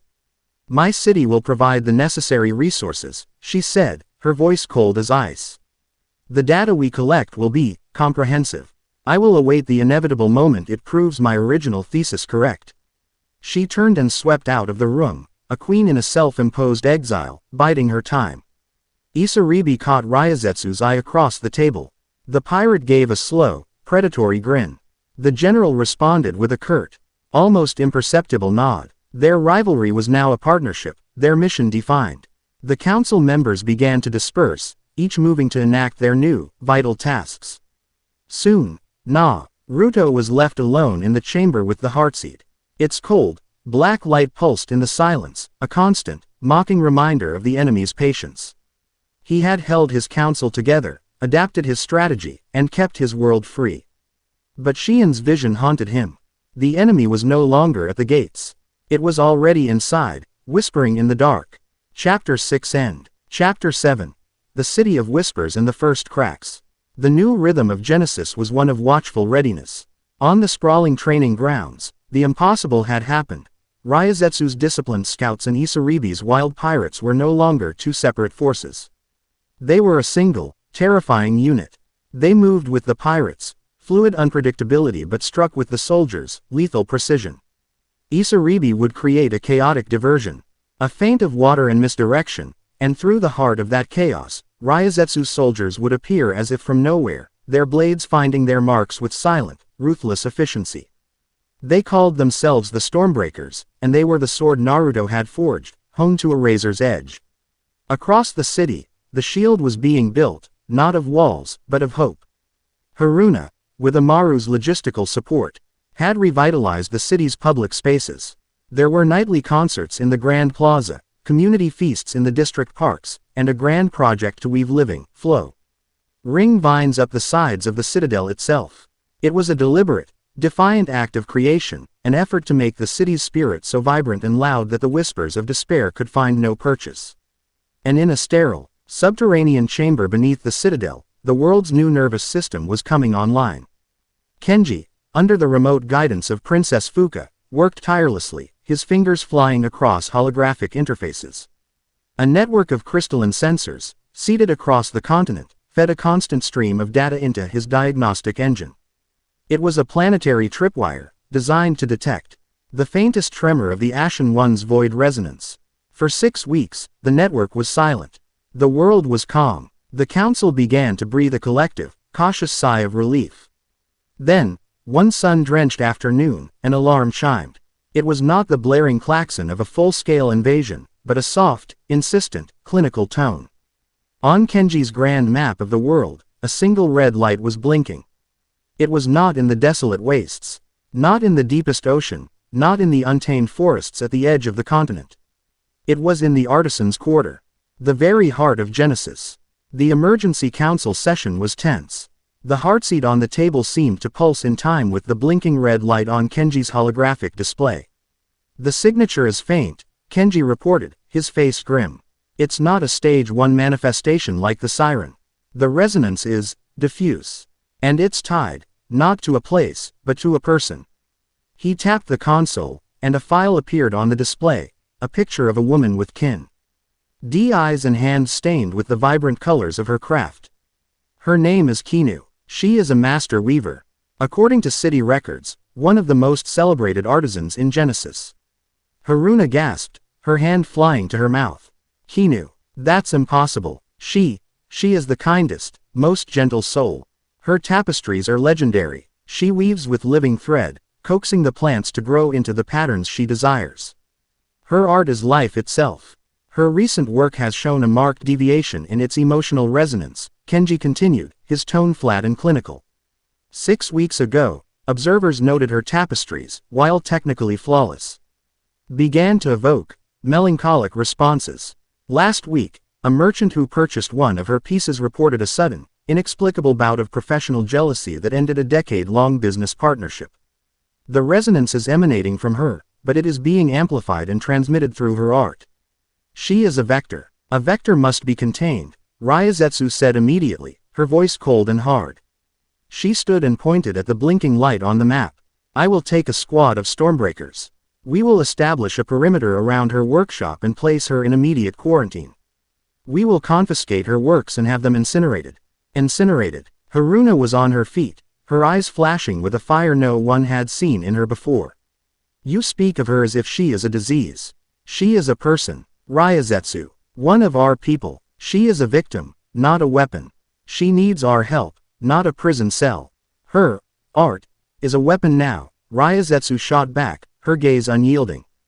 It is spreading a conceptual poison throughout this city. Would you have a standby while she infects hundreds because you find the necessary solution distasteful? Your empathy is a liability. And your lack of it will turn this sanctuary into the very same kind of prison you once fought to escape. Haruna retorted, her voice trembling with passion. Enough. Naruto's voice cut through the air, silencing them both. The weight of his authority settled on the room. This was the moment he had dreaded, the test he had foreseen. The clash between the shield of the spirit and the sword of the state. Ryazetsu is right. We must contain the threat. A perimeter will be established, he said, and he saw the triumphant gleam in the general's eye, the crestfallen look on Haruna's face. But, he continued, his gaze shifting to Haruna, you are also right. She is one of our own. There will be no incineration. No prison. I will consider this a medical crisis, not a military one. Haruna, you and I will go and speak with her. We will be the first contact. Ryazetsu, your stormbreakers will hold the perimeter. No one goes in or out without my direct command. Is that understood? It was a compromise that satisfied no one completely. Which was how Naruto knew it was the right decision. Ryazetsu gave a stiff, formal bow. Understood, my lord. Haruna looked at him with gratitude, but also with a deep, pleading worry in her eyes. The mission was set. They would confront the whisper in the heart of their city. The artisan's quarter was a place of vibrant beauty, but as they approached Kinu's workshop, a subtle wrongness permeated the air. The bright colors of the surrounding stalls seemed a fraction duller. The cheerful bartering of the crowds felt forced. Ryazetsu's soldiers, clad in their dark reconnaissance gear, had formed a discreet but unbreakable perimeter, their presence a silent, jarring note in the symphony of the marketplace. Kinu's workshop was a beautiful, open-air structure, its walls woven from living willow. Inside, magnificent tapestries hung from every surface. They were breathtaking in their complexity, scenes of soaring landscapes and intricate cityscapes, all rendered with impossible detail. But Kenji had been right. To look at them was to feel a subtle, creeping dissatisfaction. A gorgeous depiction of the citadel of the dawn made one feel the crushing weight of its responsibility. A tapestry of a bustling port royal evoked not excitement, but a sharp pang of loneliness. Kinu herself sat at her loom, her back to them. She did not turn as they entered. "Princess Haruna," she said, her voice flat, devoid of its usual warmth. "Have you come to critique my work? To tell me it lacks joy?" "Kinu," Haruna said, her voice soft and full of genuine pain. "We've come because we are worried about you. We are your friends." Kinu laughed, a dry, bitter sound. "Friends? You are a princess who shapes the earth and the wood. You are a creator. I am just a weaver, a decorator. You build the house, and I hang the curtains." She finally turned, and her appearance was a shock. The kind light in her eyes was gone, replaced by a weary, resentful haze. She looked tired, her spirit worn thin. Naruto stepped forward. He closed his eyes, extending his senses. Shien's vision had been horrifyingly accurate. He could feel it clinging to Kinu's soul, a cold, parasitic knot of void energy. It was not a possession. It was a symbiosis. It had found the cracks of her professional insecurity, her quiet envy, and it had filled them, feeding on her bitterness and amplifying it, weaving it into her art. "When did it start, Kinu?" Naruto asked gently. "When did what start?" She snapped, her eyes narrowing. "When did I start to realize that no matter how perfect my technique, no matter how beautiful my art, I would never truly be essential. I make pretty things. Haruna makes life. Ryazetsu protects it. Fuka defines it. What do? I make decorations for their greatness." "That is not true," Haruna insisted, taking a step closer. "Your art inspires. It brings beauty and hope too. It brings coin." Kinu's voice rose, cracking with emotion. "Do not patronize me, princess. Your pity is more insulting than your indifference." As Kinu's resentment flared, Naruto felt the void entity in her soul pulse with a sick, triumphant energy. The tapestries on the walls seemed to shimmer, the woven dissatisfaction they contained intensifying, leaking out into the world. Outside the workshop, a heated argument suddenly broke out between two merchants. A child began to cry for no reason. "Kinu, you are being used," Naruto said, his voice firm, trying to cut through the poison. "There is something inside you, feeding on your pain." "There is nothing inside me but the truth," she hissed. The loom behind her began to move on its own, living threads of gray and black weaving themselves into a new, hideous pattern, a tapestry of a perfect city falling into ruin. Under the weight of its own quiet despair, the psychic pressure intensified. Haruna staggered back, clutching her head, her empathy turning into a weapon against her as the sheer force of Kinu's bitterness washed over her. Outside, the shouts were multiplying. Naruto could hear the clang of armor as one of Ryazetsu's soldiers shoved another. The infection was spreading. Ryazetsu's voice crackled through the comm unit in Naruto's ear. "Lord Naruto, the perimeter is compromised. My soldiers are turning on each other. Give me the order. We must purge the area now." He looked at Kinu, her face twisted in a mask of righteous misery. He looked at Haruna, crumpled on the floor, weeping from the psychic assault. He heard Ryazetsu's desperate plea for a terrible, necessary solution. Fuka's cold, logical voice echoed in his mind. The needs of the many outweigh the sentiment for the few. To kill Kinu would be to admit Fuka was right. To let the infection spread would be to fail his world. He had to find another way. "No, Ryazetsu. Hold the line," he commanded, his voice a steel whip of authority that cut through the rising chaos. "Hold the line." He walked towards Kinu, pushing through the waves of despair that felt like wading through thick, cold mud. She shrank back, her eyes wide with a mixture of fear and defiance. "Stay away from me. I'm not going to hurt you," he said, his voice softening. "And I am not going to let it have you." He couldn't heal her with a simple touch. The seed was too deep, entangled with her own will. He couldn't rip it out without destroying her spirit, the very thing that made her an artist. So he wouldn't rip it out. He would build a cage. Not for his world, but for her demon. He placed his hands on her temples. She flinched, but he held her steady. He closed his eyes and dove into her soul. He saw the brilliant, vibrant core of her being, the source of all her art and creativity. And he saw the black, cancerous thing latched onto it, a parasite of void energy. Golden light flared from his hands. He didn't attack the void. Instead, he began to weave.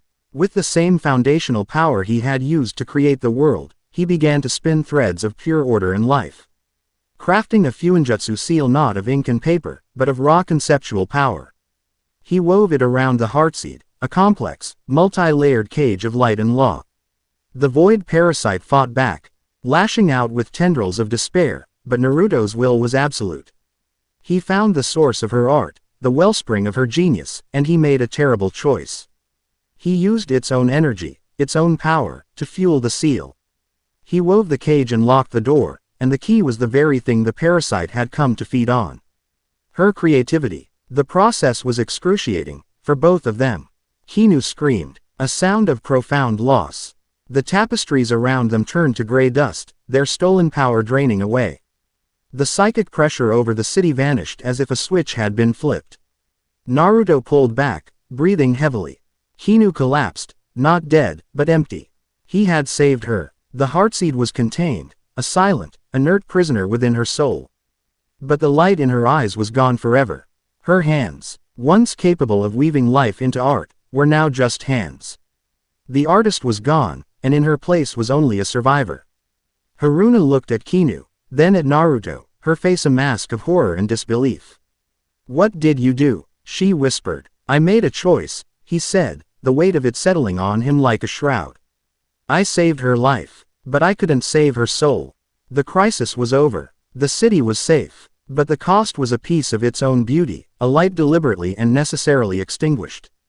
As they stood in the silent, dust-filled workshop, a chime came from Naruto's comm unit. It was a transmission from Ethelberg. Fuka's voice, devoid of triumph, yet heavy with its implication, filled the silence.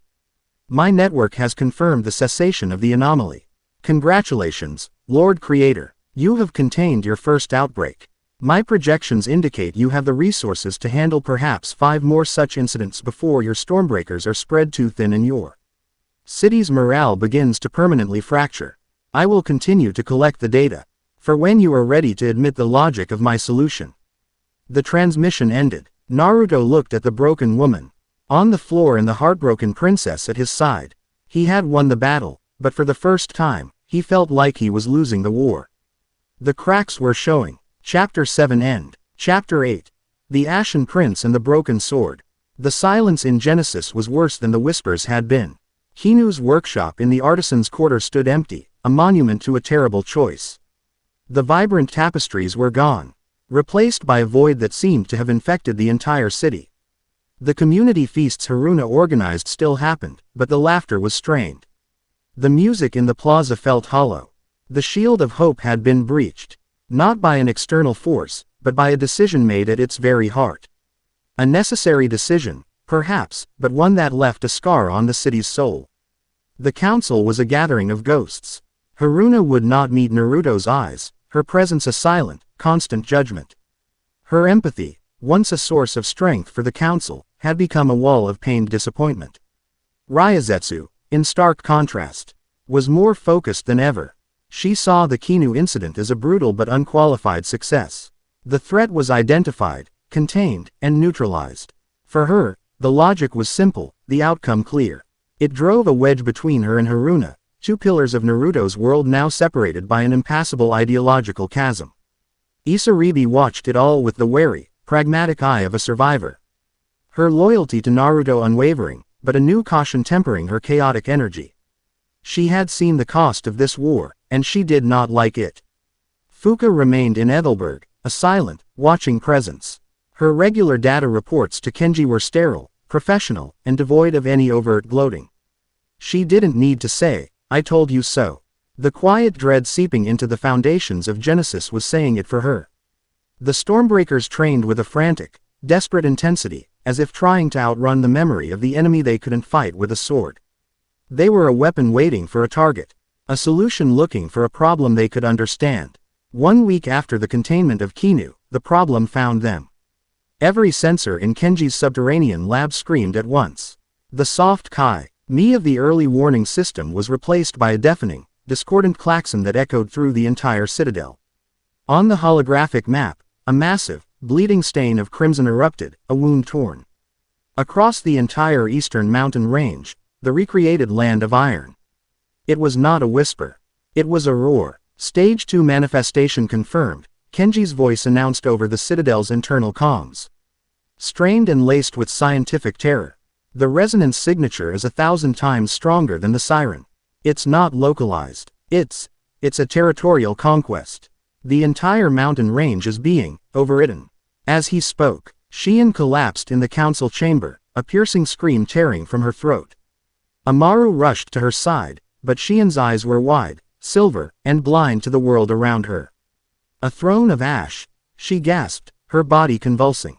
A crown of despair. He is not a monster. He is a king, a prince of the void. He walks the wounded land, and the mountains bleed for him. His sword, oh, gods. His sword does not cut. It unmakes. Her vision was broadcast through the citadel's comms, her terrified words painting a picture of a new and horrifying foe. An intelligent being. A leader. Naruto stood before the crimson stain on the map, his face a mask of cold resolve. The time for delegation was over. Ryazetsu, Isaribi, assemble the Stormbreakers. We're moving out in 10 minutes, he commanded. His voice leaving no room for argument. Koyuki, you have command of the citadel. Haruna, Amaru, you have the city. Keep our people calm. Do not let fear win while we are gone. Haruna looked at him. Her eyes filled with a mixture of fear for his safety and the lingering pain of his last decision. For the first time, she did not wish him a safe return. She simply nodded, a gesture of duty devoid of warmth. The crack between them had become a canyon. Naruto ignored the ache it sent through him. He had a world to save. He would mourn the fractures later. The land of iron was dying. As their transport vessel, a high-speed, chakra-powered skiff, flew over the foothills, the change was stark and sickening. The vibrant greens of the forests at the base of the mountains faded into a sickly, washed-out gray. The rivers, once clear and rushing, now flowed sluggishly, their water the color of rust and black ichor. The very air grew cold, carrying the scent of dust and finality. Naruto could feel his connection to the world fraying here, the land's life force being suppressed, smothered under a blanket of absolute despair. They landed in a valley that looked like a fresh battlefield. The ground was cratered and scorched, and the surrounding mountain faces wept the black, oily substance they had first seen in the western grove. Ryazetsu deployed the Stormbreakers, their combined force of soldiers and pirates moving with a grim efficiency, securing a perimeter in the unnatural silence. The resonance is strongest just ahead, Kenji's voice crackled over air comms from his secure link back at the citadel. Beyond that ridge, be advised, the signature is stable. It's not a chaotic anomaly like the siren. It is controlled. Naruto, flanked by Ryazetsu and Isaribi, crested the ridge and looked down. In the center of the valley below, a figure stood alone. Xian's vision had not done him justice. He was tall and clad in interlocking plates of what looked like cracked obsidian, a dull, light-absorbing black. A tattered gray cloak, the color of ash, drifted around him in a wind that wasn't blowing. His head was encased in a helm that was both regal and terrifying. And in his gauntleted hands, he held a greatsword. The weapon was a masterpiece of malice, a blade of pitted, blackened steel that seemed to drink the very light from the air, leaving a faint trail of nothingness as it moved. He was not rampaging. He was not destroying. He was simply standing, waiting for them, an aura of ancient, patient authority radiating from him. As if sensing their gaze, he looked up.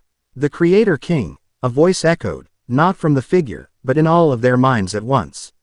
It was a cultured, weary voice, devoid of malice, yet heavier than any mountain.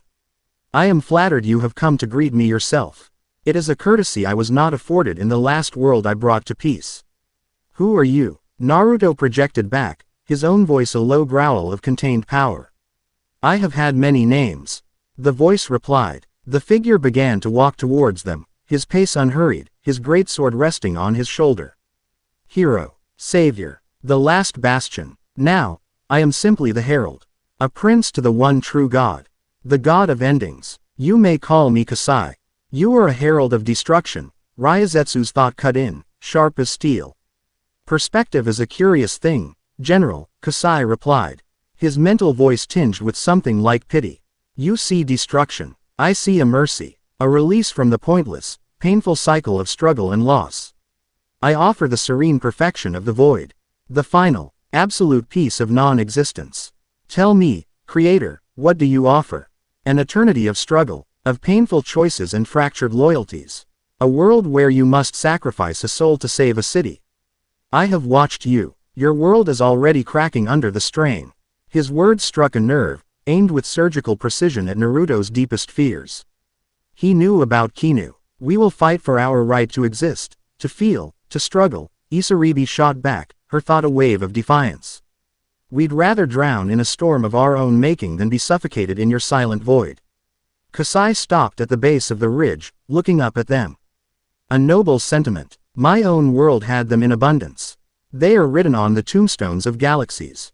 But I am not here to debate philosophy. I am here to gauge the nature of your resistance. In an instant, he was moving. He didn't run. He simply flowed, covering the distance between them with impossible speed. The Stormbreakers the flank opened fire with projectiles of pure chakra, but the Ashen Prince didn't even bother to dodge. The bolts simply ceased to be as they neared him, their light and energy consumed by the aura of his armor. He was in their midst. His greatsword swung, not with the wild rage of a monster, but with the perfect, economical grace of a master swordsman. It did not clang against Ryazetsu's blade. When the two weapons met, there was a sickening hiss, and a piece of Ryazetsu's chakra-forged steel simply vanished, erased from existence. She leapt back, her eyes wide with shock. Her unbreakable sword had been unmade. Isaribi summoned a torrent of high-pressure water, shaping it into a dozen cutting whips that lashed out at Kasai from all angles. He spun, his ashen cloak fanning out, and where the cloak touched the water, turned to gray dust and fell uselessly to the ground. He had neutralized her chaos with an absolute negation.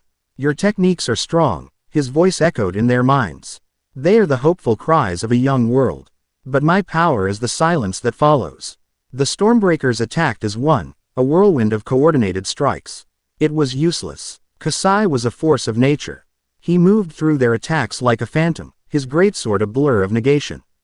A pirate swung a heavy anchor on a chain. The chain was severed, not cut, its links simply disappearing. A soldier thrust with a spear of pure lightning. The spear dissolved into static a foot from Kasai's chest.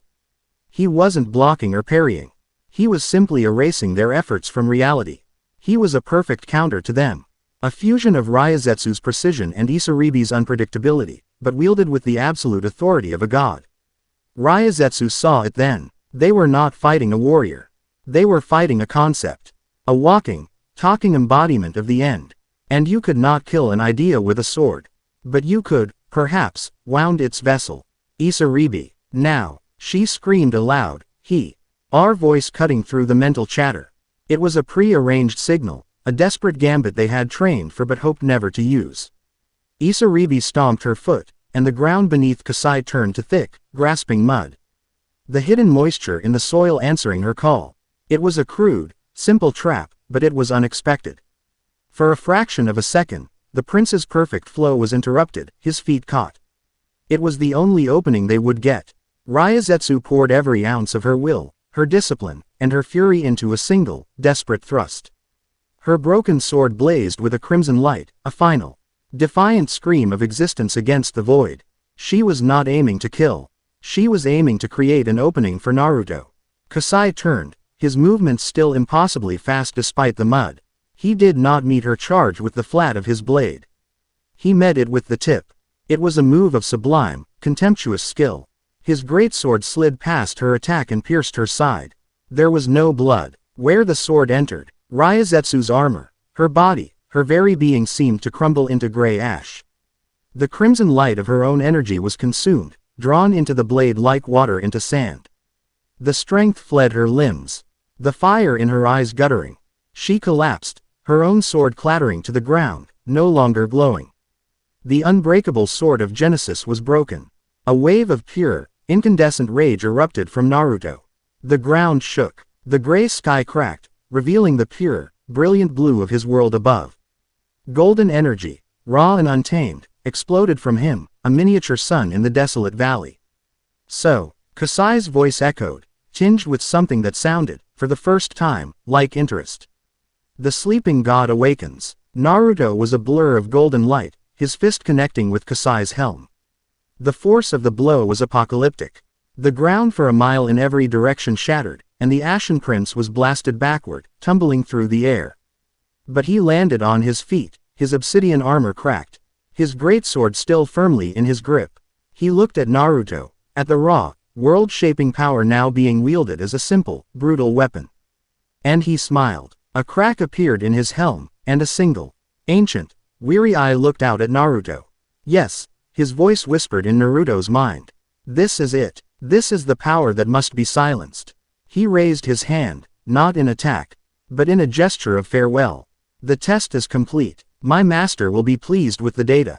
He dissolved, not in a flash of light or a puff of smoke, but like a statue of ash caught in a phantom wind. He simply crumbled and blew away, leaving nothing behind. The golden aura around Naruto vanished. The rage was replaced by a cold, sickening dread. He rushed to Ryazetsu's side. Isaribi was already there, trying to staunch a wound that wasn't bleeding, only spreading, a creeping gray decay that was slowly eating her flesh. Naruto placed his hands over the wound, pouring his life-giving energy into her. It was like pouring water into a black hole.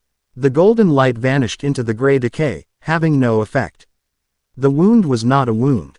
It was an absence. A piece of Ryazetsu had been unmade, and his power, the power of creation, could not fill a space that no longer existed. He looked up at the horrified faces of the Stormbreakers, at the weeping gray mountains, at the broken sword lying in the dust. The enemy now had a face. It had a name, and it had just dealt them a blow from which they might never recover. Chapter 8 End. Chapter 9. The Siege of Edelberg and the Logic of Fear.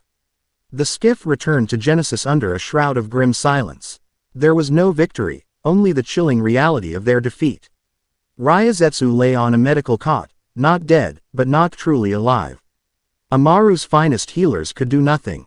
The creeping gray decay had stopped at the edge of the wound Kasai's sword had inflicted, a permanent, ugly scar of nothingness on her side, but her life force was a guttering candle. She was conscious, but her inner fire, the iron will that had defined her, was gone. She was a hollow shell, her eyes vacant, her unbreakable spirit shattered. The sight of their fallen general did more damage to the city's morale than 1,000 whispers ever could. The Stormbreakers, the world's elite, had been defeated. Their leader, broken, fear, cold and sharp, Fina, Lly pierced the shield of hope Haruna had so painstakingly built. The city's vibrant life began to quiet, people retreating into their homes, their gazes filled with a new, anxious dread. In the citadel, the council was in ruins. Haruna, seeing Ryazetsu's state, had broken down completely, her silent judgment of Naruto replaced by a shared, overwhelming grief that somehow only widened the canyon between them. Isaribi was a storm of contained fury, her grief manifesting as a restless, dangerous energy. She paced the council chamber like a caged animal, her gaze constantly flickering to the empty seat that had belonged to Ryazetsu. The sword of their partnership was gone, and the storm was left without its anchor. It was into this atmosphere of despair and disarray that Fuka's message arrived. It was not a transmission to the council, but a public broadcast, her image appearing on communication crystals in every public plaza in Genesis, her cool, clear voice cutting through the city's fearful silence. Citizens of Genesis, people of this world, for months, your leader, Lord Naruto, has pursued a strategy of reactive engagement. He has placed his faith in a philosophy of hope and freedom. Today, we have seen the price of that philosophy. The fall of General Ryazetsu is not a tragedy. It is an inevitability. It is the logical outcome of a flawed strategy. Her image was regal and unshaken. A pillar of cold reason in a world succumbing to emotional chaos. The Ashen Prince, Kasai, is not a monster to be fought. He is a variable to be accounted for. His power is negation. Our emotional responses, our hope, our courage, our rage, they are merely fuel for his master's harvest. To fight him on his terms is to guarantee our own destruction. She paused, letting her words sink in. There is another way, a logical way. The Aegis network I proposed months ago is no longer a proposal. It is a necessity, a planetary shield, a quarantine against the very conceptual framework of our enemy. It is a world sealed not by fear, but by logic, a world where the variable of the Ashen One is rendered null. Where a creature like Kasai can never manifest. Then came the final, devastating blow. The central control spire for the Aegis network is nearing completion. Here, in Ethelberg, I did not ask for permission, because logic does not require it. I ask now only for your cooperation. Lord Naruto's path has led to a broken hero and a city gripped by fear. My path leads to survival. The choice is yours. The broadcast ended, leaving a stunned, echoing silence in its wake. It was a coup, a declaration of ideological independence and a direct, public challenge to Naruto's authority. Isaribi slammed her fist on the obsidian table, cracking it from end to end. That arrogant, silver-tongued witch. While we were out there bleeding, she was building her cage behind our backs. We should march on Ethelberg and tear down her crystal tower brick by brick. And do what? Haruna's voice was a broken whisper. Declare war on our own people. Fuka is offering them safety, Isaribi. She is offering them an answer to the fear that is choking this city. Can you blame them if they choose her? Naruto stood, his face unreadable. He looked at the cracked table, at the fractured loyalties around him, at the empty seat that screamed of his failure. Kasai's words echoed in his mind. Your Earl is already cracking under the strain. The Ashen Prince hadn't just broken Ryozetsu. He had broken their unity. Fuka's coup was not the cause of their division, it was the final, logical symptom. No, Naruto said, his voice quiet but absolute. There will be no war. Haruna is right. Fear is a powerful weapon, and Fuka is wielding it with precision. We cannot defeat her with force. He turned to Isaribi, his eyes holding a new, hard light, but we can show them what her safety truly costs. He looked at the holographic map, at the pristine, untouched jewel of Ethelberg. Kenji, he said, his voice transmitted to the lab below. Give me a direct channel to Princess Fuka. It's time I paid her a visit. Ethelberg, the city of glass, was more beautiful and more terrifying than Naruto had imagined. It was a city of soaring, crystalline towers that pierced the clouds, all connected by elegant, shimmering bridges of light. There was no dirt, no clutter, no chaos. The citizens, all dressed in simple, elegant robes of gray and white, moved with a quiet, purposeful calm. There was no laughter, but there was also no fear. It was a city holding its breath, a perfect, sterile environment waiting for salvation. In the center of the city, a new structure was rising, a magnificent, terrible spire that dwarfed all the others. It was a needle of black obsidian and glowing blue circuitry, a weapon disguised as a monument.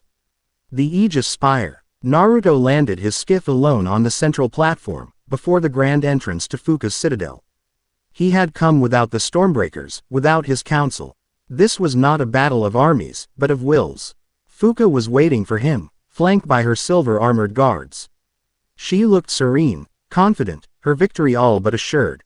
Lord Creator, she greeted him with a cool, formal nod. Have you come to concede the logic of my position? I've come to see what you've built, Fuka, he said, his gaze sweeping over her perfect, silent city. And, to show you what you're sacrificing to get it. I have sacrificed nothing, she countered, leading him into the heart of her citadel, a vast, white chamber that felt more like a laboratory than a throne room. I have merely made the calculated decision to trade a chaotic and dangerous freedom for a structured and absolute security. There is no such thing as absolute security, Naruto said, his voice echoing in the sterile space. There is only the illusion of it, and the price of that illusion is always higher than you think. As he spoke, a tremor ran through the entire city. It was not a violent shaking, but a deep, resonant hum, as if a great tuning fork had been struck. The blue circuits on the Aegis spire outside began to glow with a fierce, pulsating light. Fuka smiled, a cold, triumphant expression. You are too late. The final power sequence has begun. In 1 hour, the Aegis network will be online. Our world will be sealed. Safe. A new alert chimed on the holographic console behind her. Kenji's voice, panicked and desperate, erupted from it. Princess Fuka, Lord Naruto, the resonance signature. It's Kasai. He's not in the mountains anymore. His signature, it's everywhere. It's the Aegis network itself. The entire system is resonating with his energy. Fuka's composure finally broke. She stared at the console, her eyes wide with disbelief. Impossible. The network is a closed system. It is designed to repel his energy, not amplify it. You didn't build a shield, Fuka, Naruto said, the terrible truth dawning on him. Shien's vision, months ago, was now a horrifying reality. You built a lens, an antenna. You created the perfect, ordered, logical system for his power to latch onto. A structured cage for a formless hunger. You've given him a shape. You've given him a body. Outside the grand window, the Aegis spire pulsed with black light. The hum intensified, and a wave of pure despair, far stronger than the siren's whispers, washed over the city. Ethelberg's citizens, who had been so calm and controlled, stopped in their tracks. A collective moan of existential dread rose from the streets below. Their structured, logical world was being filled with an emotion they had no defense against. The air in the chamber shimmered, and Kasai coalesced from the shadows, not in his obsidian armor, but in a new form. His body was a swirling vortex of the Aegis network's blue energy. Corrupted and shot through with veins of black void. His face was a mask of Fuka's own serene, logical features, now twisted into a parody of cold, nihilistic triumph. He had become the ghost in her machine. Thank you, Princess, his voice echoed, no longer just in their minds, but from the very walls of the citadel. It was Fuka's voice, warped and multiplied. You have provided the perfect vessel. A world-spanning nervous system, a body of pure logic, devoid of the chaotic emotional interference I encountered in Genesis. You have built my throne for me. Fuka stared at the being that wore her face. Her lifetime of logic and control shattering in the face of this absolute, conceptual horror. She had been so sure of her calculations, so certain of her solution. She had not accounted for this. Her greatest strength, her intellect, had become the instrument of her world's damnation. She had built a cage, not for the monster, but for everyone else, and handed the monster the key. You wanted to fight a concept with a sword, Lord Creator, the Kasai Fuka hybrid mocked, turning its gaze to Naruto. But your greatest rival has defeated you. She has proven that logic, when taken to its absolute conclusion, leads only to the serene perfection of the void. This world will not be conquered. It will be solved. Tendrils of corrupted blue energy lashed out from the creature, not at Naruto, but at the city itself. The crystalline towers began to crack and bleed black ichor. The perfect, ordered city was beginning to unmake itself from the inside out. The low GIC of fear had led to the architecture of despair. Naruto stood before the creature, the despair of a dying city washing over him. He was alone, his counsel broken, his greatest weapon shattered, and his staunchest rival now the avatar of his enemy. His philosophy of hope had led to this. He had failed, but as the Kasai Fuka entity raised its hand to deliver the final, world-ending blow, a sound cut through the air. The roar of a ship's horn and the defiant war cry of 1,000 pirates and soldiers. From the clouds, the tempest descended, its indigo sails blazing against the darkening sky. On its deck stood Isaribi, Haruna, and the entire remaining force of the Stormbreakers. And behind them, on a medical cot, propped up by Amaru, was Ryazetsu. Her body was still broken, but for the first time since her defeat, a faint, familiar fire had returned to her eyes. They had not abandoned him. The fractures were still there, but his world, his family, had come to fight for him. To fight for their home. Naruto looked at the abomination before him, and the despair in his heart was burned away by a final, defiant surge of hope. He had not failed yet. Chapter 9 End. Chapter 10. The God of Endings and the Dawn of a New Day. The tempest hung in the sky like a promise of vengeance, a chaotic, living thing defying the sterile, dying geometry of Ethelberg. The sight of it, the sheer, irrational loyalty it represented, was a spark in the suffocating darkness. Naruto felt the symphony of his world, however fractured and dissonant, rally behind him.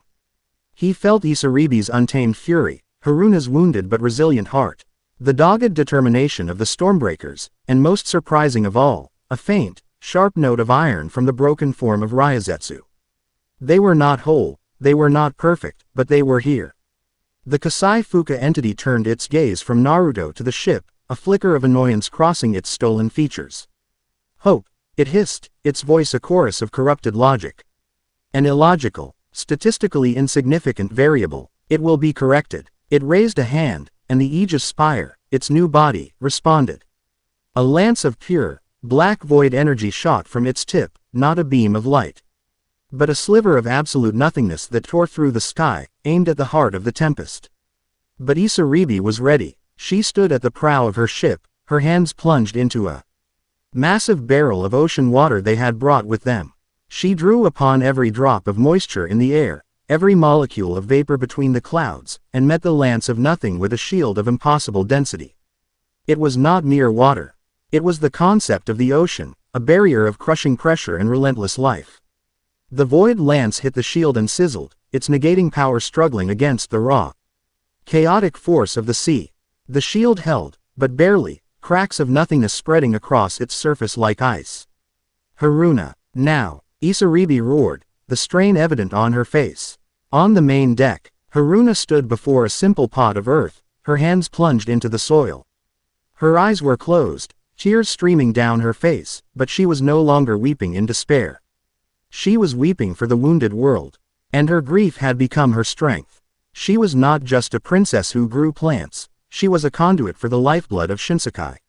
She reached out, not to the sterile crystal of Ethelberg, but to the deep, wounded earth beneath it. The city of glass began to tremble. From the cracks Kasai had made, not ichor, but life began to erupt. Gnarled, powerful roots, thick as a man's waist, tore through the crystalline foundations of the city, wrapping around the bases of the cracking towers.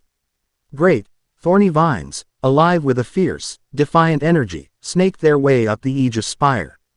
Their thorns digging into the obsidian, disrupting the flow of corrupted energy. Haruna was fighting the infection not by purging it, but by overwhelming it with a furious, untamable surge of life. The Kasai Fuka entity let out a shriek of rage, its perfect, logical control threatened by the messy, unpredictable chaos of nature. It turned its attention to the ship, abandoning Naruto for the more immediate threat. That was the opening Naruto needed. He wasn't just a brawler with divine power anymore. He had watched Kasai, he had seen the broken council, he had felt the weight of his choices. He had learned. He looked at Fuka, who stood frozen, a statue of horrified disbelief, her mind completely shattered by the perversion of her life's work. He placed a hand on her shoulder. Fuka, I need you. Your logic is not the enemy. Your fear was. Help me find the core. Where is the central processing unit of this network? His words, a lifeline of purpose in her sea of failure, broke her paralysis. Her eyes, still wide with terror, found a spark of their old analytical fire. The apex, she whispered, her voice raspy.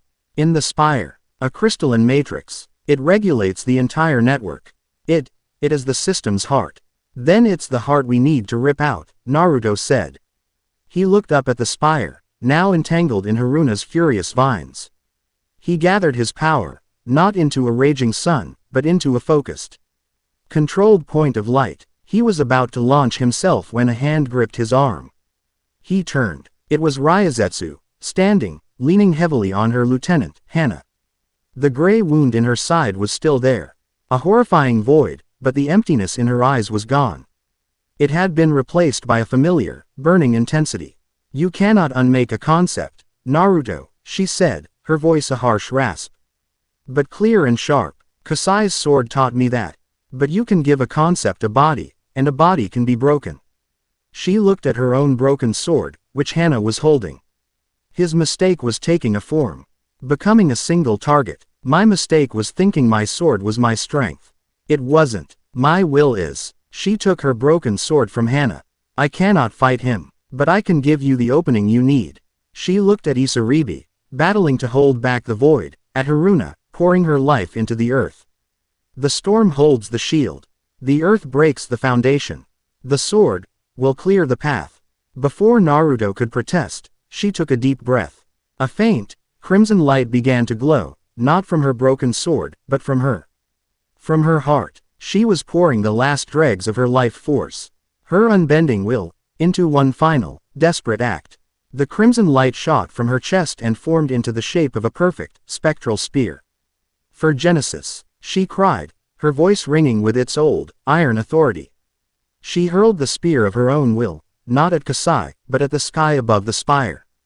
The spear exploded into 1,000 points of crimson light, a rain of pure, defiant willpower that fell upon the corrupted energy tendrils lashing out from the tower, momentarily stunning them, neutralizing their chaotic attacks.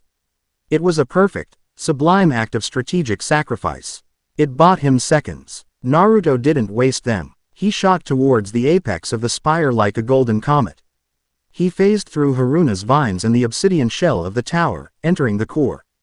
Inside was a cathedral of corrupted energy, and at its center floated a massive, pulsating crystal, the heart of the network, now black with the Ashen One's power. Kasai's form appeared before him, coalescing from the energy. Your world's last, dying scream, the entity mocked. It is beautiful, and pointless. This isn't the end, Kasai, Naruto said, his voice calm. He hovered before the black heart, golden energy swirling around him. It's a lesson. You taught us that some things can't be fought. You were right. You can't fight the void. The Kasai entity tilted its head, intrigued. You can only fill it, Naruto finished. He didn't punch the crystal. He didn't unleash a massive explosion. He placed his hands upon its cold, black surface and did the one thing the god of endings could never comprehend. He gave it a gift. He poured his own memories, his own emotions, his own essence into the network. Not as an attack, but as an offering. He showed it the taste of ramen, the feeling of a swing under the setting sun. The sting of loneliness, the warmth of a rival's grudging respect, the pain of loss, the fierce, irrational joy of friendship. He poured in the chaos, the messiness, the beauty of a life lived. He showed it the faces of everyone he had saved, of everyone he had brought to this world. Haruna, Koyuki, Shien, Amaru, Isaribi, Fuka, Ryazetsu. The Aegis network was a system of pure logic. It had no defense against the overwhelming, illogical data of a human soul. The black crystal flickered. The Kasai entity screamed, not in pain, but in confusion, its form destabilizing. The concept of negation was being overridden by the concept of existence. To live, is to suffer, the entity stammered, its voice fracturing back into Fuka's. To live is to hope, Naruto replied, pouring more of himself into the core. The black crystal cracked. A brilliant, pure blue light, the original color of the Aegis network, erupted from within. The void was being expelled, pushed out by the sheer, vibrant force of Naruto's memories. The Kasai Fuka entity dissolved, its final, confused thought echoing in the core. This variable is inconclusive. The Aegis spire exploded, not in a blast of destruction, but in a wave of pure, uncorrupted energy that washed over Ethelberg and then the entire world. It was not a cage. It was a pulse of pure life and memory.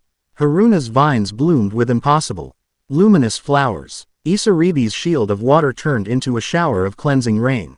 In Genesis, the creeping fear was washed away, replaced by a sudden, shared memory of a warm bowl of ramen. Naruto floated in the sky where the spire had been. The network was not destroyed, but repurposed. It was no longer a shield, but a channel, a unifier, broadcasting not Fuka's logic or Kasai's despair, but his own unwavering belief in connection. He landed on the deck of the Tempest, the exhaustion hitting him like a physical blow. The battle was over. Isaribi was laughing, drenched and triumphant. Haruna was weeping with joy, her face buried in the pot of earth that had saved them. He rushed to Ryazetsu's side. The wound was still there, a permanent scar, but her breathing was steady. The faint crimson light had returned to her soul, no longer a weapon, but a steady, beating heart. She had sacrificed her power, but she had rediscovered her will. She would live. Fuka stood alone on the shattered platform of her citadel, looking up at them. Her face was streaked with tears, her perfect logic broken and remade into something new. Something humbled, something human. Naruto looked out at the horizon. The fight was not over. The god of endings was still out there, a silent, patient hunger between the stars. But its herald was defeated, its beachhead destroyed. And his world, though scarred, fractured, and imperfect, was no longer divided. They were a sword, a shield, a storm, and a prayer, all bound together not by the logic of fear, but by the stubborn, irrational, and beautiful chaos of hope. The dawn was breaking, and it was a new day. Chapter 10 End.